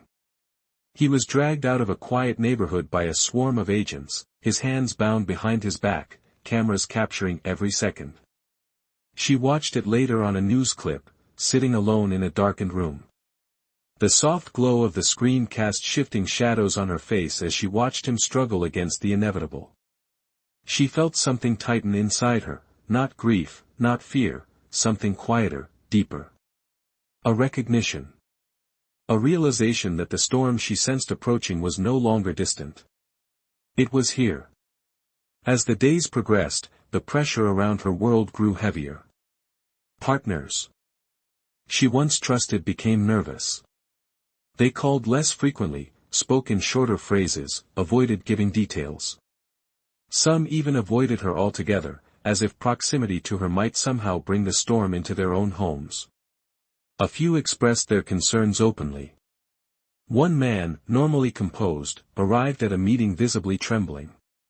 He told her that authorities in multiple countries were asking about financial structures she had designed with near perfection. He said her name had not been spoken yet, but people were whispering about the woman behind the numbers. He urged her to cut ties, to leave, to let the world cool down before returning. His voice shook as he spoke, revealing the fear he tried so hard to hide. But Marllory did not leave. She believed in the integrity of what she had built. She believed that her system was strong enough, layered enough, invisible enough to withstand the pressure. She believed she had time. Yet she couldn't ignore the growing sense of isolation. People she once trusted began protecting themselves. Not overtly, not with accusations or anger, but with distance. Meetings were postponed indefinitely. Calls went unanswered. Smiles became forced. Eye contact shortened. Conversations that once flowed easily now felt brittle, as if every sentence carried the risk of unintended consequence. And then the worst happened, someone talked. Not about her directly, not at first, but about the system. About how money moved. About logistics. About names of companies, dates of transfers, methods she had perfected. These details, spoken under the pressure of interrogation, became puzzle pieces for investigators. They didn't know the whole picture yet, but they had enough fragments to start recognizing patterns. And pattern recognition was how empires unraveled. When word reached Marllory that this individual had begun cooperating, she sat in silence for a long time. Not angry. Not fearful. Just still. She closed her eyes and listened to the sound of her own breathing, allowing the weight of the moment to settle. She had known all along that betrayal was possible. She had prepared for it. But knowing something in theory is very different from feeling it in reality. She thought of all the people she had helped, all the alliances she had nurtured. She had created an environment where everyone benefited, where loyalty was in everyone's self-interest. Yet now, in the face of mounting pressure, self-interest had turned against her. It was no one's fault. It was simple human instinct, survival. The network she had built, once so harmonious, was breaking apart like cracked glass. Each fracture spread outward, connecting with another, until the entire surface was filled with lines threatening to shatter completely. And as she sat there, calm yet unavoidably aware of what was happening, she realized something she had never allowed herself to think: the empire she had made invisible was now being illuminated, piece by piece, not by her enemies, but by her own allies falling like dominoes. In the quiet hours of early morning, when the world outside her window softened into shades of pale blue and silver, Marllory Chacón found herself confronting a truth she had spent years pushing to the farthest corners of her mind. The walls were closing in. Not suddenly, not violently, but with the slow, deliberate certainty of a tide rising around someone who once believed they could outrun the ocean. She had always trusted her ability to stay ahead, of danger, of suspicion, of consequence. But now, for the first time, she felt that belief slipping. Her world had grown fragile. Every day brought new information, new rumors, new hints that her carefully crafted invisibility was weakening. Partners whispered about investigations. Associates disappeared without warning. Allies withdrew their warmth, speaking to her as though she carried a weight they were afraid to touch. She could feel the distance growing, like an invisible gap widening between her and the people she had once supported, guided, and protected. She tried to maintain the mask of calm that had carried her through every challenge.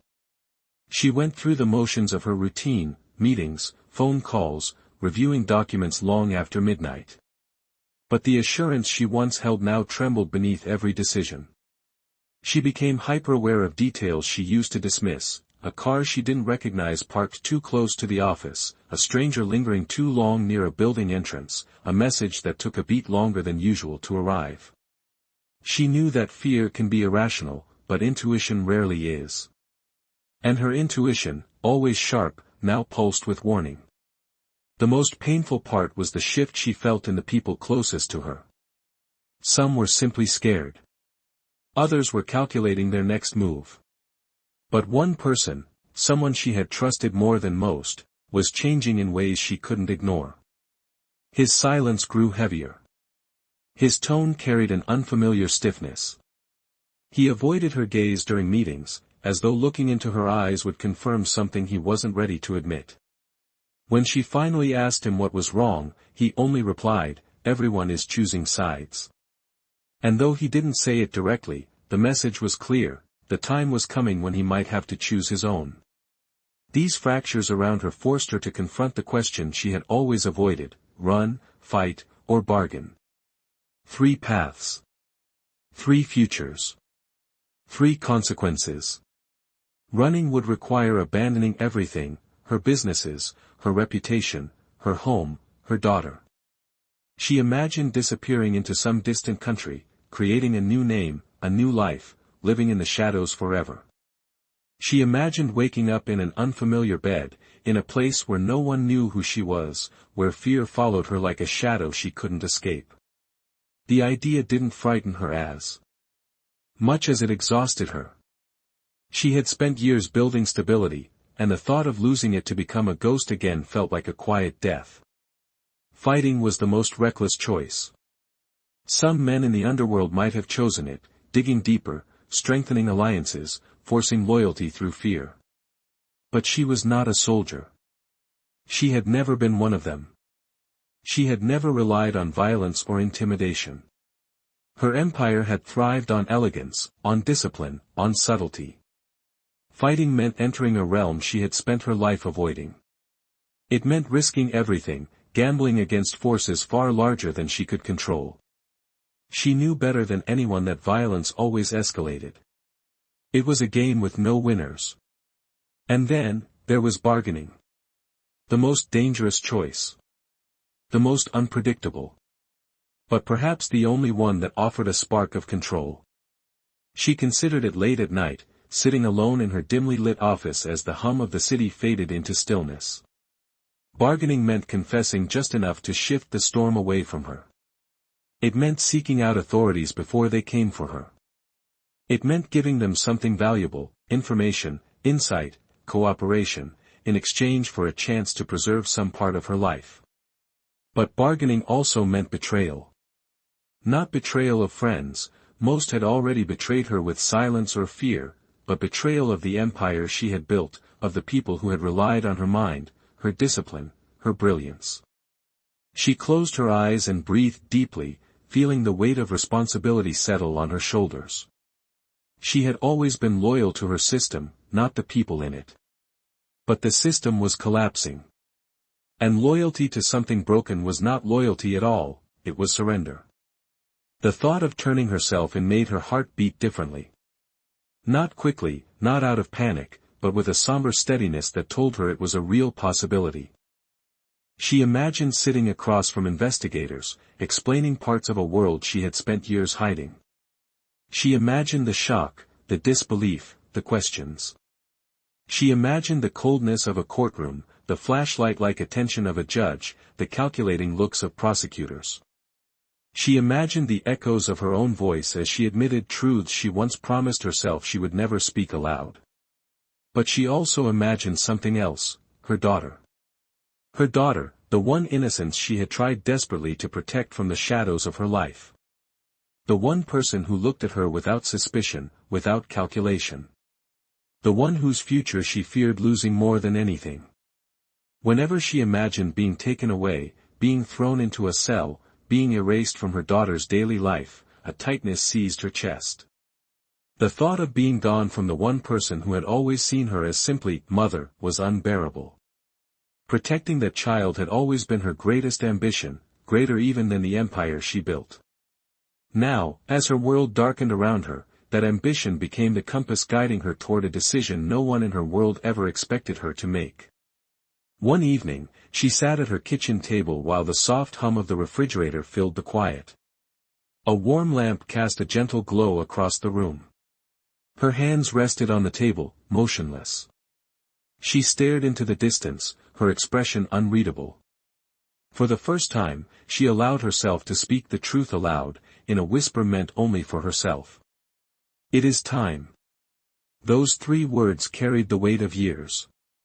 They marked the end of one life and the beginning of another, one that would require courage, humility, and a kind of strength she had never needed before.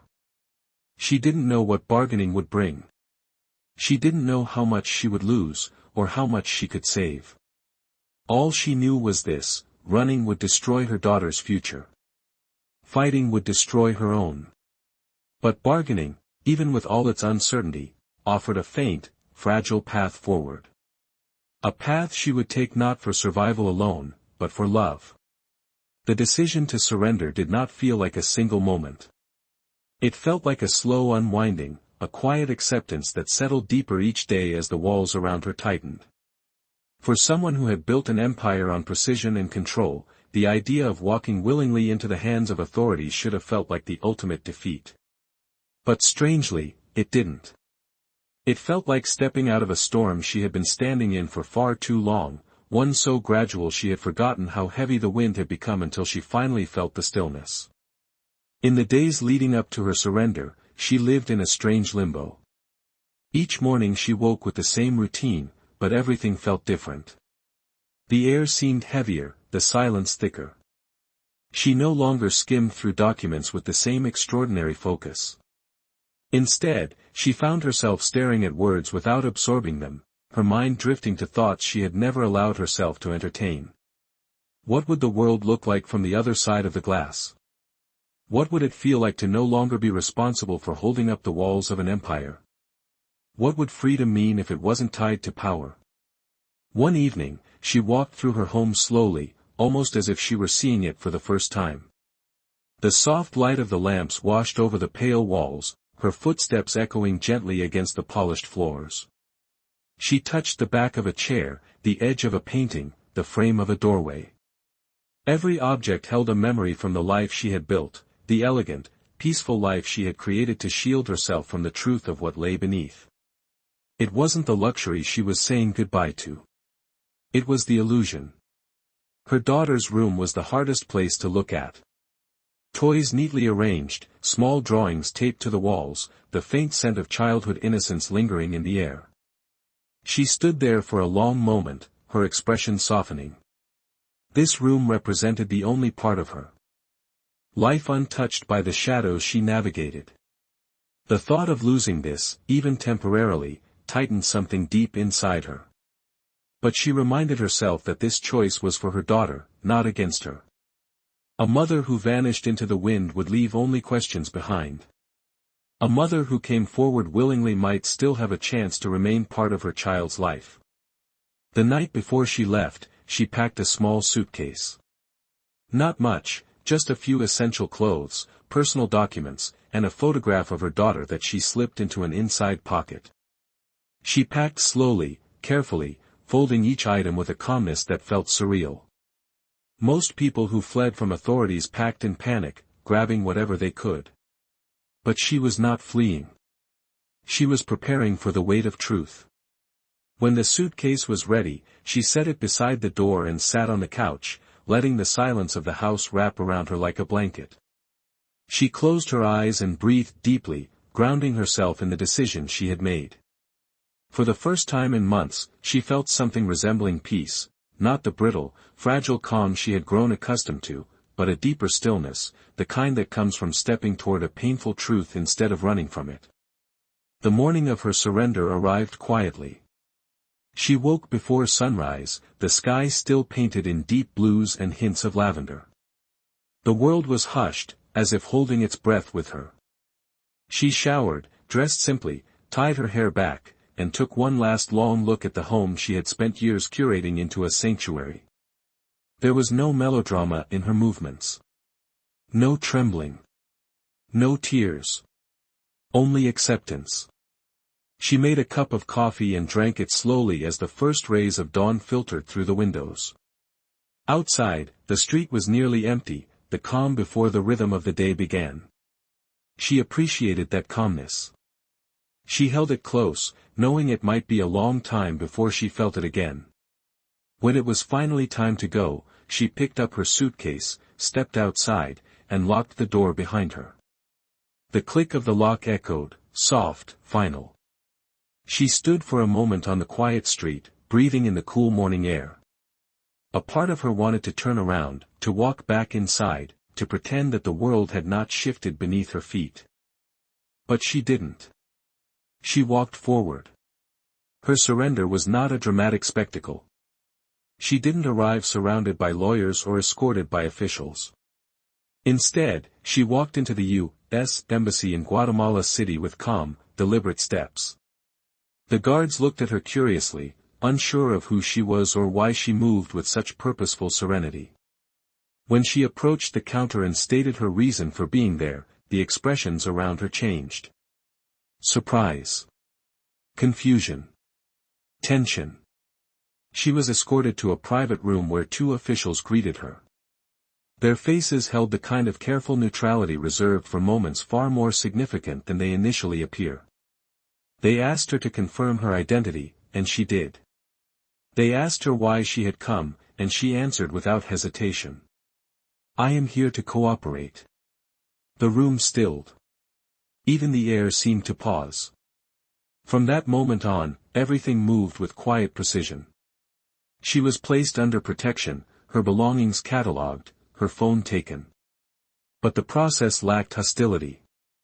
The officials treated her not as a dangerous criminal, but as someone who held the key to knowledge they desperately needed.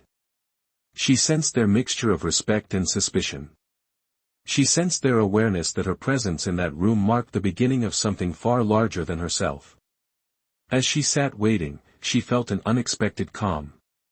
She was doing something profoundly difficult, but it no longer felt like fear. It felt like responsibility. Like the final step in a path she had known, somewhere deep inside, she would eventually have to walk. The flight to the United States was unremarkable, but the weight of it settled heavily in her chest. She stared out the window during the ascent, watching Guatemala shrink beneath her, the landscape fading into clouds. It was the last view she would have of home for a long time. She pressed her palm lightly against the window and whispered a promise, not to the land she was leaving behind, but to the daughter she would fight to return to. She didn't know what awaited her across the border. Interrogations. Deals. Confessions. A future defined not by control, but by consequences. But she walked toward it with the same quiet courage that had defined her ascent. Only this time, she wasn't building an empire. She was saving a life, her own, and her daughter's. The interrogation room was colder than she expected. Not physically, though the air did carry a sterile chill, but emotionally, in the way that walls without windows absorb silence. The fluorescent lights hummed quietly above her, casting a pale glow over the metal table where she sat with her hands folded neatly, as if attending a business meeting she had prepared for her entire life. She had imagined this moment many times, but the real version was strangely gentler, almost surreal. There was no shouting, no slamming of files, no dramatic accusations. Just stillness. And waiting. The agents entered without theatrics.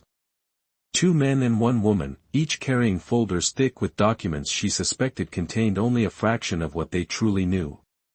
They sat across from her with careful posture, studying her with the curiosity reserved for rare anomalies. Most people who stepped into this room were defiant or terrified or desperate. But she was none of those. She was calm, calmer than they expected, calmer than they understood.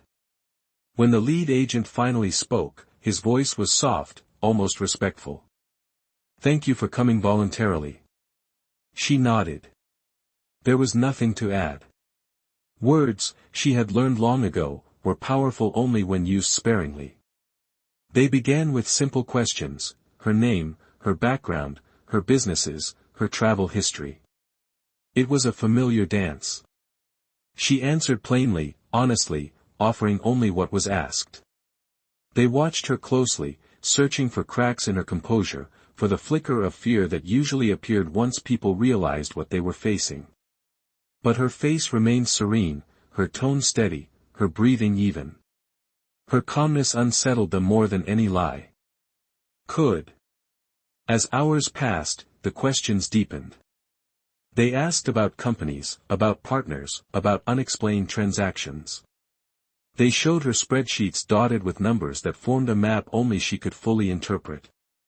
They played recordings of phone calls, some hers, some belonging to people she once trusted. They showed photographs of men she had met in dimly lit rooms and bright offices alike. And each time they revealed something new, she studied it with the same quiet focus she used when analyzing financial flows. She understood what they were doing. They were signaling that they had glimpses of her world, scattered pieces, fragments of shadows, but not the full picture. They wanted her to fill in the missing spaces. But she did not rush. Cooperation, she knew, was a negotiation, not a confession. At one point, when they presented a diagram of a laundering structure that bore a striking resemblance to her own, the lead agent leaned forward and said, "We know you were central to this. The question now is how much you're willing to help us understand." She met his gaze without hesitation. There was no fear in her eyes, only clarity. "I will tell you what I know," she said softly. "But I won't lie. And I won't exaggerate." The woman across from her studied her expression carefully. "Why come forward now?" she asked, not accusatory but genuinely curious. For a moment, Marllory looked down at her hands, tracing the lines of her fingers. When she spoke, her voice was quieter than before. "Because I no longer want to live in the world I built." It wasn't the whole truth, not explicitly. The real truth, the fear of losing her daughter, the weight of collapse closing around her, sat deeper inside her, too personal to share in a room designed to extract rather than understand. But the agent seemed to sense the sincerity behind her words. They shifted into a different mode after that. The tone became less adversarial, more collaborative. They offered her water. They softened their posture. They asked questions with more delicacy. She could feel the shift. She was no longer simply a target, she was becoming an asset. She spoke carefully, choosing each detail with precision. She did not give away more than necessary. She provided information that was verifiable, valuable, but measured. She understood the stakes. Cooperation was not a one-time act, it was a balancing act, a long negotiation in which every sentence had consequences. Sometimes she paused for long stretches, letting silence fill the room while she considered how much to reveal. The agents learned not to rush her. They sensed that her thoughts were meticulous, that she was weighing risk and benefit with the same analytical calm that had once guided millions of dollars through invisible channels. As the hours turned to days, the interrogations changed shape. Some sessions lasted only a short time. Others stretched late into the evening, the air heavy with unspoken calculations on both sides. They asked her to map out structures, identify key players, explain laundering methods. She walked them through processes that seemed simple when she described them but had taken her years to perfect. One agent murmured at one point, almost to himself, "This is elegant." She didn't respond. But she noticed the way he said it, not with admiration, but with a kind of reluctant respect. Throughout the process, she never raised her voice. Never grew impatient. Never wavered. She spoke with the gentle cadence of someone recounting a long, complicated story, one piece at a time. Her calmness was not an act. It was who she was, the same woman who once sat in candlelit meetings with powerful men, guiding their fortunes without ever needing to lift a weapon or raise a threat. But there were moments, brief and fleeting, when her composure cracked, not with fear, but with the weight of the life she had lived. When they showed her photos of people who had been arrested because of information she provided, a shadow passed over her gaze. When they asked about certain alliances that had once protected her, she felt a quiet ache, a reminder that even in the criminal world, bonds could feel genuine, even if they were built on lies. The hardest questions were the ones involving her daughter. "Was she aware of your activities?" "No," she answered, her voice steady but threaded with emotion. "I kept her far from all of it." The agents exchanged a look then, not skeptical, but almost softened by the humanity of that response. It was the one truth she carried with fierce, unbreakable certainty. By the end of the interrogation phase, something unexpected had formed between her and the people questioning her, a strange, fragile respect. They did not admire what she had done, but they recognized her intelligence, her discipline, her extraordinary ability to maintain control in worlds built on instability. As they escorted her back to her temporary holding room after yet another session, she walked with the same quiet dignity she had carried into the embassy days earlier. The corridors echoed with her soft steps, and the agents who had once viewed her as nothing more than a criminal now saw her as something far more complex. She had become a key to understanding shadows they had chased for years. And though she knew the path ahead would not be easy, filled with hearings, judges, negotiations, and the uncertainty of her own fate. She also knew she had stepped into a new world. One where truth was currency, silence was strategy, and survival depended not on invisibility, but on wisdom. Courtrooms have a way of turning even the strongest people into shadows of themselves. The walls are tall, the ceilings echo, and the air feels heavy with the weight of judgment. When Marllory Chacón first stepped into a U.S. federal courtroom, she moved with the same quiet composure she had carried through interrogation rooms and embassy hallways. But here, the stakes were different. Here, every whisper, every glance, every piece of paper held the power to define her future. The room was filled with an unusual mix of tension and stillness. Prosecutors sat with their folders neatly stacked, their expressions calm but watchful. Agents who had spent months, years, even, tracking financial flows and piecing together shadows of her empire now sat quietly, waiting to see how the woman they had studied from afar would present herself in front of a judge. Her lawyers, carefully chosen and highly experienced, stood beside her, their presence a small island of stability in a vast sea of uncertainty. She wore simple clothes, her hair tied back neatly, no jewelry except for a plain band on her finger. Nothing about her appearance hinted at the luxury or influence she once wielded. She looked like a woman who had left behind an entire world long before stepping into the courtroom. When the proceedings began, her heart did not race. Her breathing remained steady. She had prepared herself for this moment, trained her mind to stay still, to remain anchored no matter what questions were asked or what accusations were spoken aloud. Yet there was something undeniably surreal about hearing prosecutors describe the empire she had built, the transactions she had orchestrated, the companies she had created, the money she had moved with such calculated ease. Listening to them felt like watching her life play out on a distant screen. She heard her own name connected to operations she never physically touched but understood intimately. She heard her network described not as a feat of strategic brilliance, but as the backbone of criminal organizations whose actions left scars on entire regions. She heard the word Queenpin, a title that had followed her quietly over the years, spoken now with the cold clarity of legal accusation. And still, she remained calm. When it came time for her to walk to the stand, a ripple of quiet tension moved through the room. Cooperation cases always carried a certain weight, but hers had become particularly significant. She was not an ordinary cooperating witness. She was someone who had seen the inside of financial structures investigators had never been able to penetrate fully. She was someone who had been trusted by men who trusted almost no one. Her words would matter. Her clarity would hold value. She took her place, her posture straight but not rigid, her hands resting lightly before her. The judge studied her with a steady gaze, as if trying to read the layers of a life too complex to summarize in any single document. Her lawyers stood close enough for support, yet they knew she did not need prompting. She had always spoken with purpose, never more nor less than intended.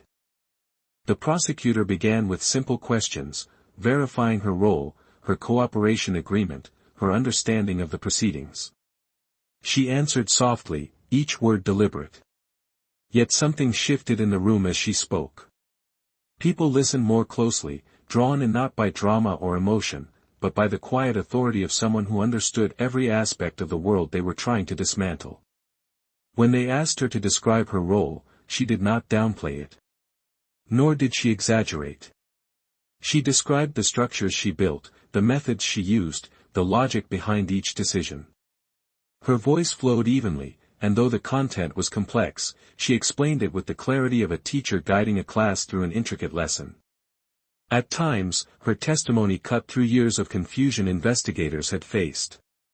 She clarified connections they had only suspected. She revealed strategies they had underestimated. She described how certain traffickers thought, how they planned, how they trusted, or mistrusted, the systems around them. Her insights did not come from textbooks or surveillance. They came from experience, from sitting in rooms where decisions worth millions were made with a single subtle nod.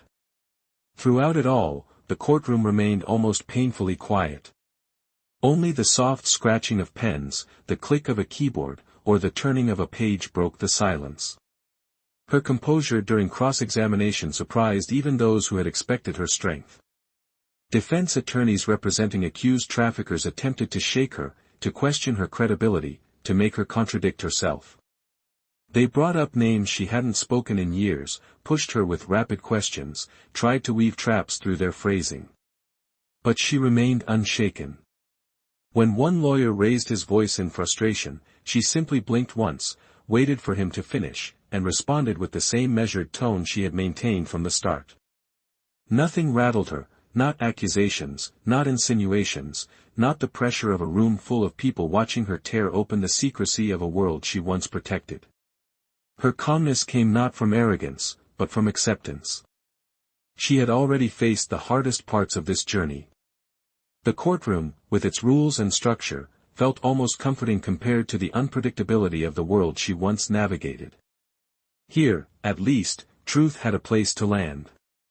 As the hearing continued, she found herself reflecting quietly between questions. She thought about the decisions that had led her here, about the empire that had once felt unbreakable, about the people who had surrounded her like pillars of stone that later crumbled one by one. She thought about the moment she walked into the embassy, her suitcase in hand, ready to face the consequences she had spent years outrunning. But more than anything, she thought about her daughter. Her daughter, whose future depended on the choices she made now.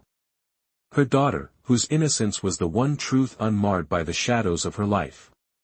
Each answer she gave carried that silent reminder, the reason she had stepped into this room in the first place. When the session finally ended, and she was escorted back through the quiet hallways, she felt a heaviness but not regret. Cooperation was not easy. Testifying was not easy.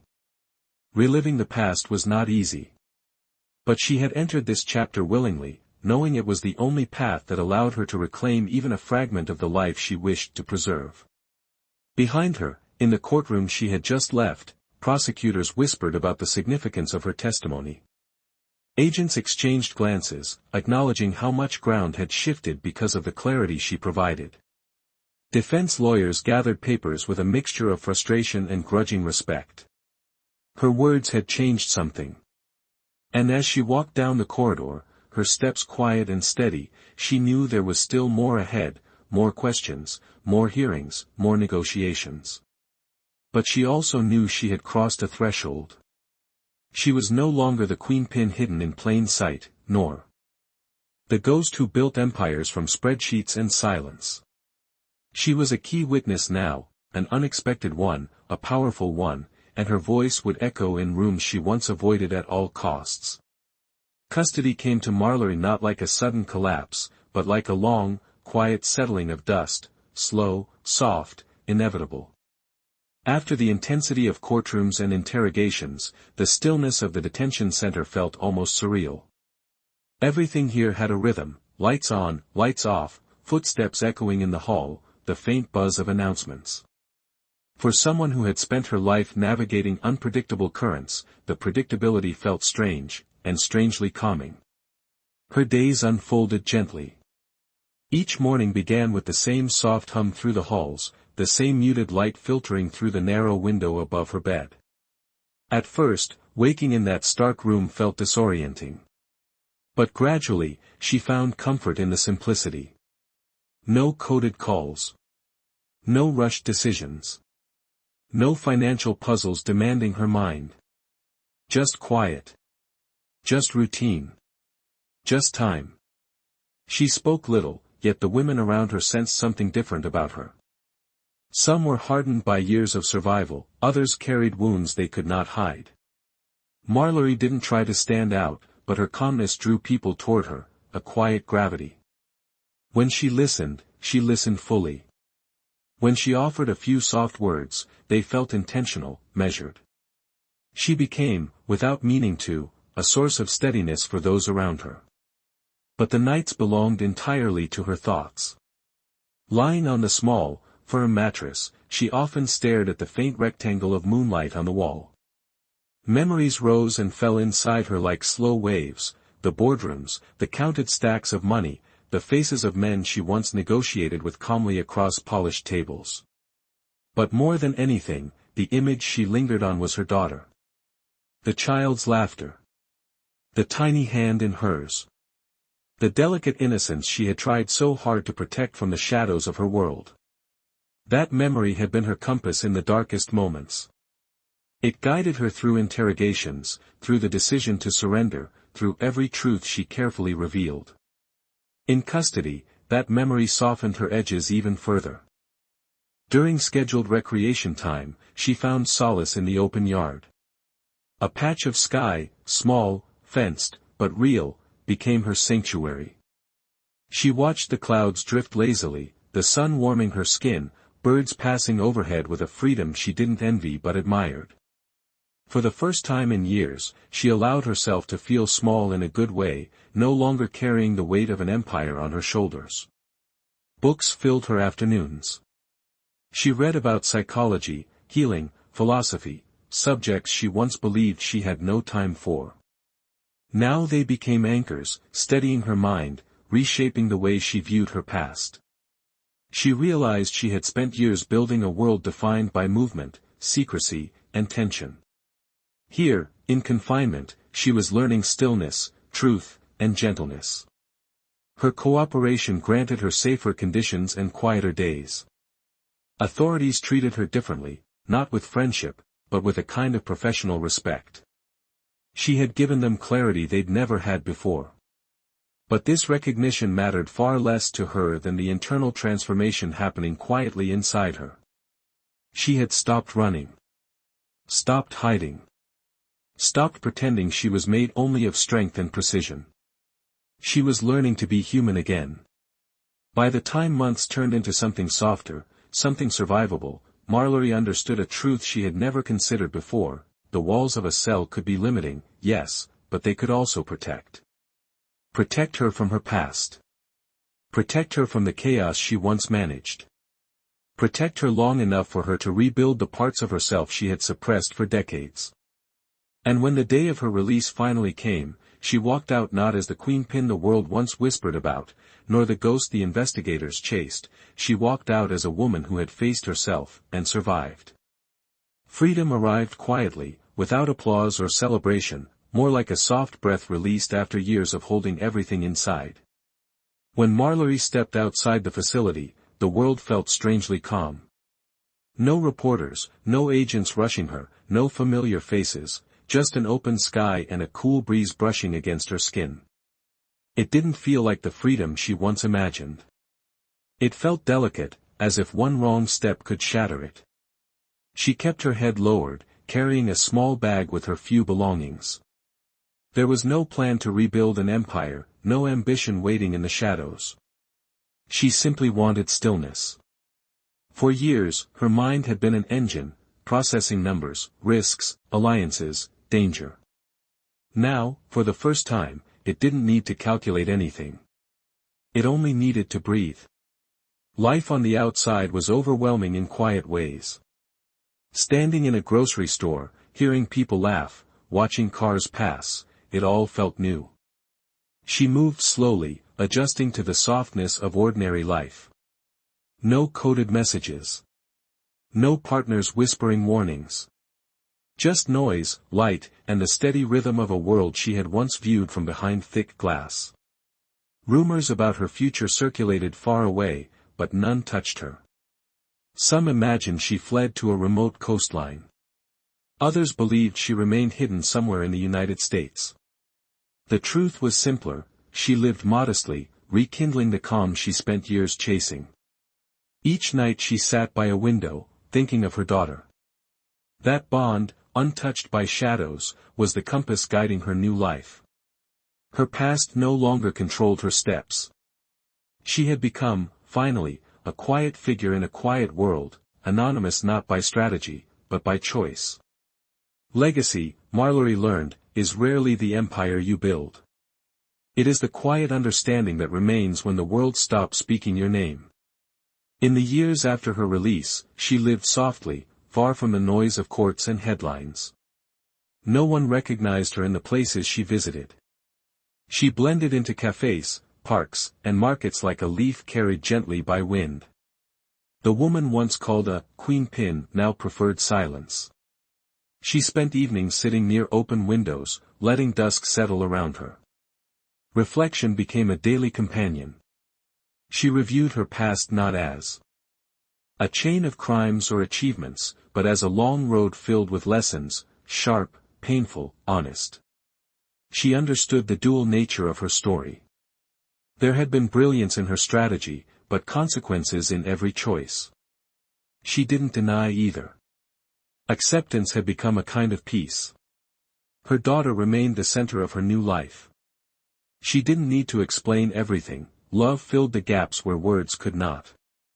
Watching her child grow, learning, laughing, those moments became her real redemption. They reminded her she had chosen the right ending, even if it came with sacrifice. People still whispered theories about her whereabouts, turning her into myth.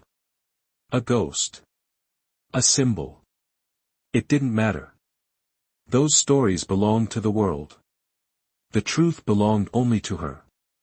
She led a life of gentle anonymity, no empires, no secrets, just quiet mornings and calm nights. And sometimes, as the sky turned gold, she allowed herself a soft smile. Not because everything was perfect, but because she had finally stepped out of the shadows and into a life that felt real. Her legacy was not power. It was peace. The peace she fought for, surrendered for, and ultimately found.